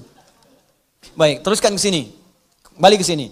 Kemudian kalau sudah seperti itu, lihat kalimatnya in yurida islaha yuwaffiqillahu bainahuma. Jika keduanya ingin islah, memperbaiki, ingin lebih baik lagi, ingin lebih mulia lagi, ingin Allah ridha, maka Allah akan berikan petunjuk kepada keduanya untuk memperbaiki keadaan rumah tangganya. Maka syarat yang pertama sebelum saya jawab ini pada yang bertanya, niatkanlah untuk memperbaiki diri dulu. Jangan sekedar mendapatkan jawaban. Kalau sudah niatnya benar, ingin mendapatkan ridha Allah, ingin memperbaiki, insya Allah akan lebih mudah jalannya untuk diperbaiki dan untuk mendapatkan kenikmatan lebih baik dibanding dengan hari-hari sebelumnya yang telah dilalui. Nah, maka baru kita bicara kepada hukum. Ini dulu perbaiki niat. Kalau niatnya benar kata Allah, saya akan beri jalan supaya rumah tangganya lebih indah, lebih nyaman, lebih samara dibandingkan persoalan-persoalan sebelumnya. Baik. Maka hukumnya yang pertama apa? Yang pertama, talak itu tidak bisa dijatuhkan seketika punya nilai lebih daripada satu. Itu punya jeda, punya interval. Jadi misalnya kalau dijatuhkan, misal keluar dari kalimat seorang suami, saya talak kamu saat ini. Mau diucapkan saya talak 10 kali, saya talak 3 kali, saya talak sepanjang gunung, saya talak misalnya dari Sabang sampai Merauke, ya, saya talak seluas samudra, tetap jatuhnya satu. Jatuhnya satu. Kapan satu itu kemudian prosesnya? Thalathata quru, 3 kali masa suci. Ditalak dalam keadaan suci misalnya, ya, kemudian dia haid sekali, dan yang kedua lagi haid lagi, yang ketiga kemudian haid lagi, suci pada yang ketiga kali, baru itu batas terakhirnya. Nah, talak ketika diberikan ini yang pertama disebut talak raj'i. Raj'i itu dari kata ruju', berpeluang balik. Jadi sebetulnya talak itu bukan untuk memisahkan asalnya, tapi untuk merenungkan supaya memperbaiki hubungan keluarga. Ini banyak orang salah persepsi. Ya Allah itu saking sayang dengan rumah tangga, jangan pisah, jangan pisah, jangan pisah. Makanya ketika diberikan talak yang pertama, sulit nih, nggak bisa diselesaikan. Talak pertama ini disebut rujuk. Motivasi talaknya untuk berpikir supaya rujuk lagi. Bukan supaya pisah. Apalagi saat talak yang pertama ini sengaja berbuat onar supaya pisah betulan. Tidak, renungkan dulu. Ini sejalan nggak, benar nggak nih rumah tangga nih? Ya, ada nggak rasa cinta nih dalam saat sekali masa suci, ada nggak perhatian? Nanya nggak, kan? Ada nggak peluang untuk diskusi? Terbuka nggak untuk bicara, untuk memperbaiki diri? Itu disebut rujuk namanya. Kalau dalam masa itu tiba-tiba ada ungkapan, maaf, aku rasanya berbuat banyak kesalahan kemarin. Atau ada rasa rindu, tiba-tiba nggak keluar kata-kata itu, tiba-tiba malamnya berhubungan misalnya. Dengan berhubungan itu selesai, nggak ada akad, nggak ada macam-macam, talaknya nggak berlaku lagi, selesai di situ. Ya, talak pertamanya selesai dan rujuk dia di situ. Ya, cukup dengan mengucapkan misalnya kita rujuk lagi, atau tanpa kalimat itu cuma berhubungan malam harinya. Begitu berhubungan selesai. Ini memang agak unik, katanya kesel tapi berhubungan, kan? Itu tandanya masih sayang. Ya, tanda sayang, ada tanda cinta, sudah. Begitu berhubungan, selesai, talaknya selesai, tuntas. Rujuk lagi. Rujuk, nggak berlaku talak. Paham ya? Nah, nggak berlaku hukum di sini. Jadi, masanya 3 kali masa suci. Kalau 3 kali ini, nggak ada sama sekali, memang dia abai. Ternyata bermaksiat di belakang istrinya misalnya. Atau istri bermaksiat di belakang suaminya. Ya, memang seperti itu, nggak bisa disatukan. Nggak ada sayang, nggak ada tanda, cuek, macam-macam dan sebagainya. Bahkan melarang untuk taklim, melarang untuk sholat, melarang macam-macam. Misal, ini kan, dalam masa suci ini 3 kali nggak ada apa-apa, maka perempuan bebas. Bebas di sini. Nanti ada hukum-hukum apakah mengembalikan iwad atau lainnya, tinggal diproses secara administratif. Talak. Tapi kalau suami dalam masa 3 kali suci ini, ya dia berkeinginan untuk rujuk dan dia menyatakan ingin memperbaiki diri. Makanya kalau ada hal seperti itu, boleh undang orang tuanya, atau paman, atau orang bijak, atau ustadz, minta mediasi. Apa yang kurang-kurang, pertemukan. Dan berniat memperbaiki, kata Allah, kalau niat memperbaiki, saya bimbing. Tapi kalau semua merasa benar, dan merasa sempurna, gak akan pernah selesai. Ingat ya, di rumah tangga itu pasti dua-duanya punya kekurangan, karena manusia. Yang sempurna itu cuma malaikat. Sering katakan itu. Quran surah ke-66 ayat ke-6. La ya'sunallaha ma amarahum wa yaf'aluna ma yu'marun. Malaikat itu sempurna, enggak kenal maksiat. Malaikat makhluk benar, enggak kenal salah. Setan makhluk salah, enggak kenal benar. Kita ini manusia, malaikat bukan, setan never. Enggak pernah jadi setan, enggak akan pernah kita mau jadi setan, bukan malaikat. Karena itu kalau salah memang manusia, dia itu menandakan bukan malaikat, makanya kita salah. Untuk membedakan kita dengan setan, kita tobat, setan nggak tobat. Itu aja tandanya. Jadi kalau di rumah tangga ada suami salah, wajar karena suami bukan malaikat. Tapi untuk membedakan suami dengan setan, suami tobat, memperbaiki diri. Itu caranya. Istri salah, wajar ya istri, bukan malaikat. Mau dituntut sempurna, nggak akan mungkin. Kalau pengennya nikah sama malaikat sana. Tapi malaikat nggak punya hasrat, nggak ada nafsu, nggak ada macam-macam. Tugasnya itu sempurna, selesai. Ya, wa yaf'aluna ma yu'marun, nggak ada fungsinya kaitan dengan hasrat seksual dan sebagainya, nggak ada, kosong. Ya, makanya kalau istri berbuat salah, ya itu tandanya manusia. Masya Allah mama, manusia seutuhnya.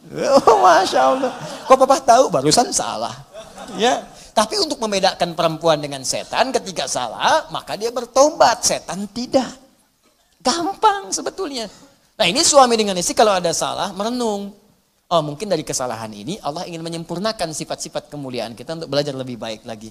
Kadang-kadang kan kenikmatan itu lahir setelah ada kesulitan-kesulitan.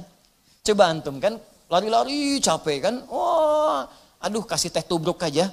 Teh tubruk tuh, teh tubrukin. Air tubrukin sama teh kan. Jadi tuh, kasih gula dikit yang biasanya nggak minum. Jadi enak tuh minum. Enak. Biasanya pengen ini pengen itu. Kasih air putih aja enak luar biasa. Ya enak gitu, kenapa? Karena ada keletihan, setelah itu mendapatkan kenikmatan. Makanya yusrun lahir setelah ada usrun. Inna ma'al usri yusra. Di rumah tangga tuh kalau udah ribut, setelah itu senyum, jadi enak senyumnya itu. Nikmat, jadi canda, jadi macam-macam dan sebagainya. Ya, ya udah Pak kita baikan, ya udah. Papa sekarang mau kemana? Ke hatimu. Udah itu enak aja, Dul. Ya. Ya. Nah, jadi seperti itulah ya. Jadi wajar kalau ada persoalan. Yang kedua jangan sembarangan mengucapkan kalimat-kalimat seperti ini. Karena ada 3 hal. Ya thalathatun, ada 3 persoalan. Jidduhunna jiddun, candanya itu jadi serius, seriusnya serius, candanya serius. Ya, di antaranya apa? Ada nikah, ada talak.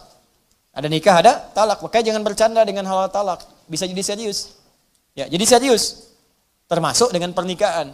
Ini yang saya ingatkan juga sinetron-sinetron tuh hati-hati. Kalau akad-akad nikah itu mesti dibiaskan kalimatnya, jangan disempurnakan. Itu kalau kemudian dia ucapkan dengan sempurna, saya nikahkan kau dengan si fulan dengan anak saya segini dan saya terima nikahnya. Benar kemudian, walinya benar, terpenuhi ada semua, jadi itu. Jadi, ya kan? Sama dengan talak seperti ini. Jadi, saya percepat, ini hukumnya tidak berlaku talak 3, tidak berlaku. Talak pertama, jatuh dia hukumnya, kalau diungkapkan dengan perasaan sadar, dengan benar, kalaupun nanti emosi dan sebagainya, dan dipancing pada hal seperti ini. Ya, kalau sedang emosi, sedang marah, duduk. Kata Nabi kalau berdiri, duduk. Kalau sedang beraktivitas, diam dulu, supaya tenang. Kalau sedang berdiri, duduk. Jangan berselisih dulu. Ya, marah, diam dulu. Makanya Nabi itu kalau ada persoalan di rumah tangga, diam. Didiamkan dulu Sayyidah Aisyah, diam dulu supaya berpikir semua. Sebab kalau sedang marah bicara, pasti keluarnya kasar. Kasar keluarnya. Kalau sedang marah tangan bergerak, pasti kasar, kencang. Tuh. Ya, seperti itu. Kemana-mana nantinya. Diam dulu, itu rumusnya hebat di Islam. Cuman di Islam. Silahkan buka, cuman di Islam. Cek di setiap keadaan, setiap kepercayaan, nggak ada kaidah-kaidah itu. Ini urusan-urusan kaidah ya, dan urusan nilai. Silahkan. Sedang berdiri, duduk. Sedang duduk, berbaring. Tiduran dulu aja. Supaya lebih tenang dulu. Ya, kalau belum mampu juga wudhu. Ya, amarah itu kan api itu setan, padamkan dengan air.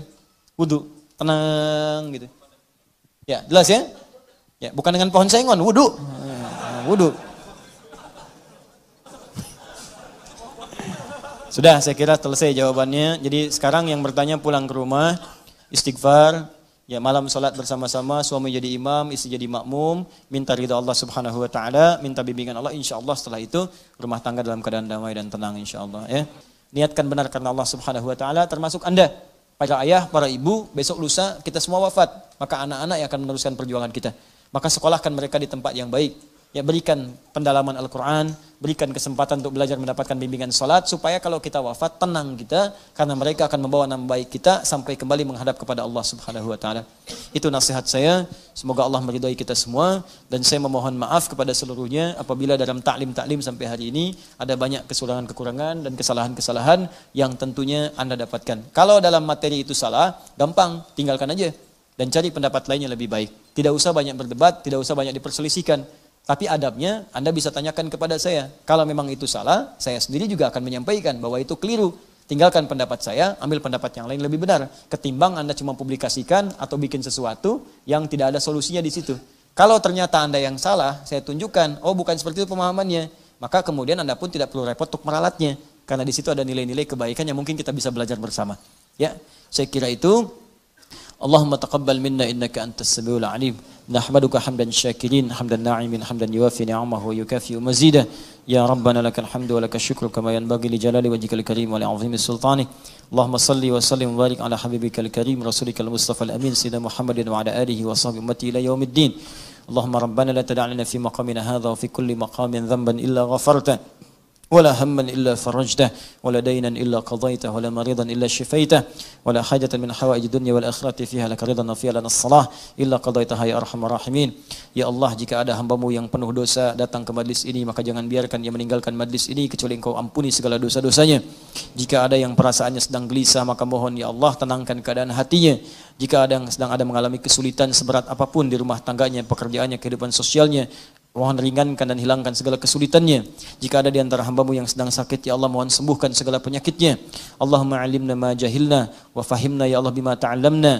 Allahumma wafiqna li na'mala bima ta'allamna. Ya Allah, ajarkan kami ilmu yang bermanfaat, jadikan kami paham atas apa yang kami pelajari, dan mohon bimbing kami untuk mengamalkan apa yang telah kami pahami. Allahumma barik ya Allah lana wa barik fi biladina waj'al biladana ya Allah anta tarda anha. Ya Allah, berikan keberkahan kepada kami, kepada negeri kami, dan berkahi negeri kami tempat kami tinggal ya arhamar rahimin. Allahumma barik asatidzatana wa ikhwanana ya Allah alladzina yudrisunana walladzina darasuna walladzina 'allamuna ya Allah min ikhwatina wa khasatan ya Allah asatidzatina al-habaib al-asatidzah wal kiyahi ya arhamar rahimin. Ya Allah, mohon berikan keberkahan pada ustaz-ustaz, para habaib, para guru-guru, kiai-kiai yang ada dan mengajar kepada kami, baik itu orang tua kami, kerabat kami, paman kami, uak kami, ataupun siapapun yang telah mengajarkan kami. Anugerahkan keberkahan kepada ilmu mereka, ikhlaskan mereka ya Allah, dan lipatkan pahala kepada mereka. Allahumma rabbana atina fid dunya hasanah fil akhirati hasanah wa qina adzabannar bi fadlika subhana rabbika rabbil izzati amma yasifun wa salamun alal mursalin wa akhiru da'wana alhamdulillahi rabbil alamin. Subhanakallahumma bihamdika asyhadu an la ilaha illa anta astaghfiruka wa atubu ilaik wa akhiru da'wana alhamdulillahi rabbil alamin. Al'afu minkum. Assalamu alaikum warahmatullahi wabarakatuh.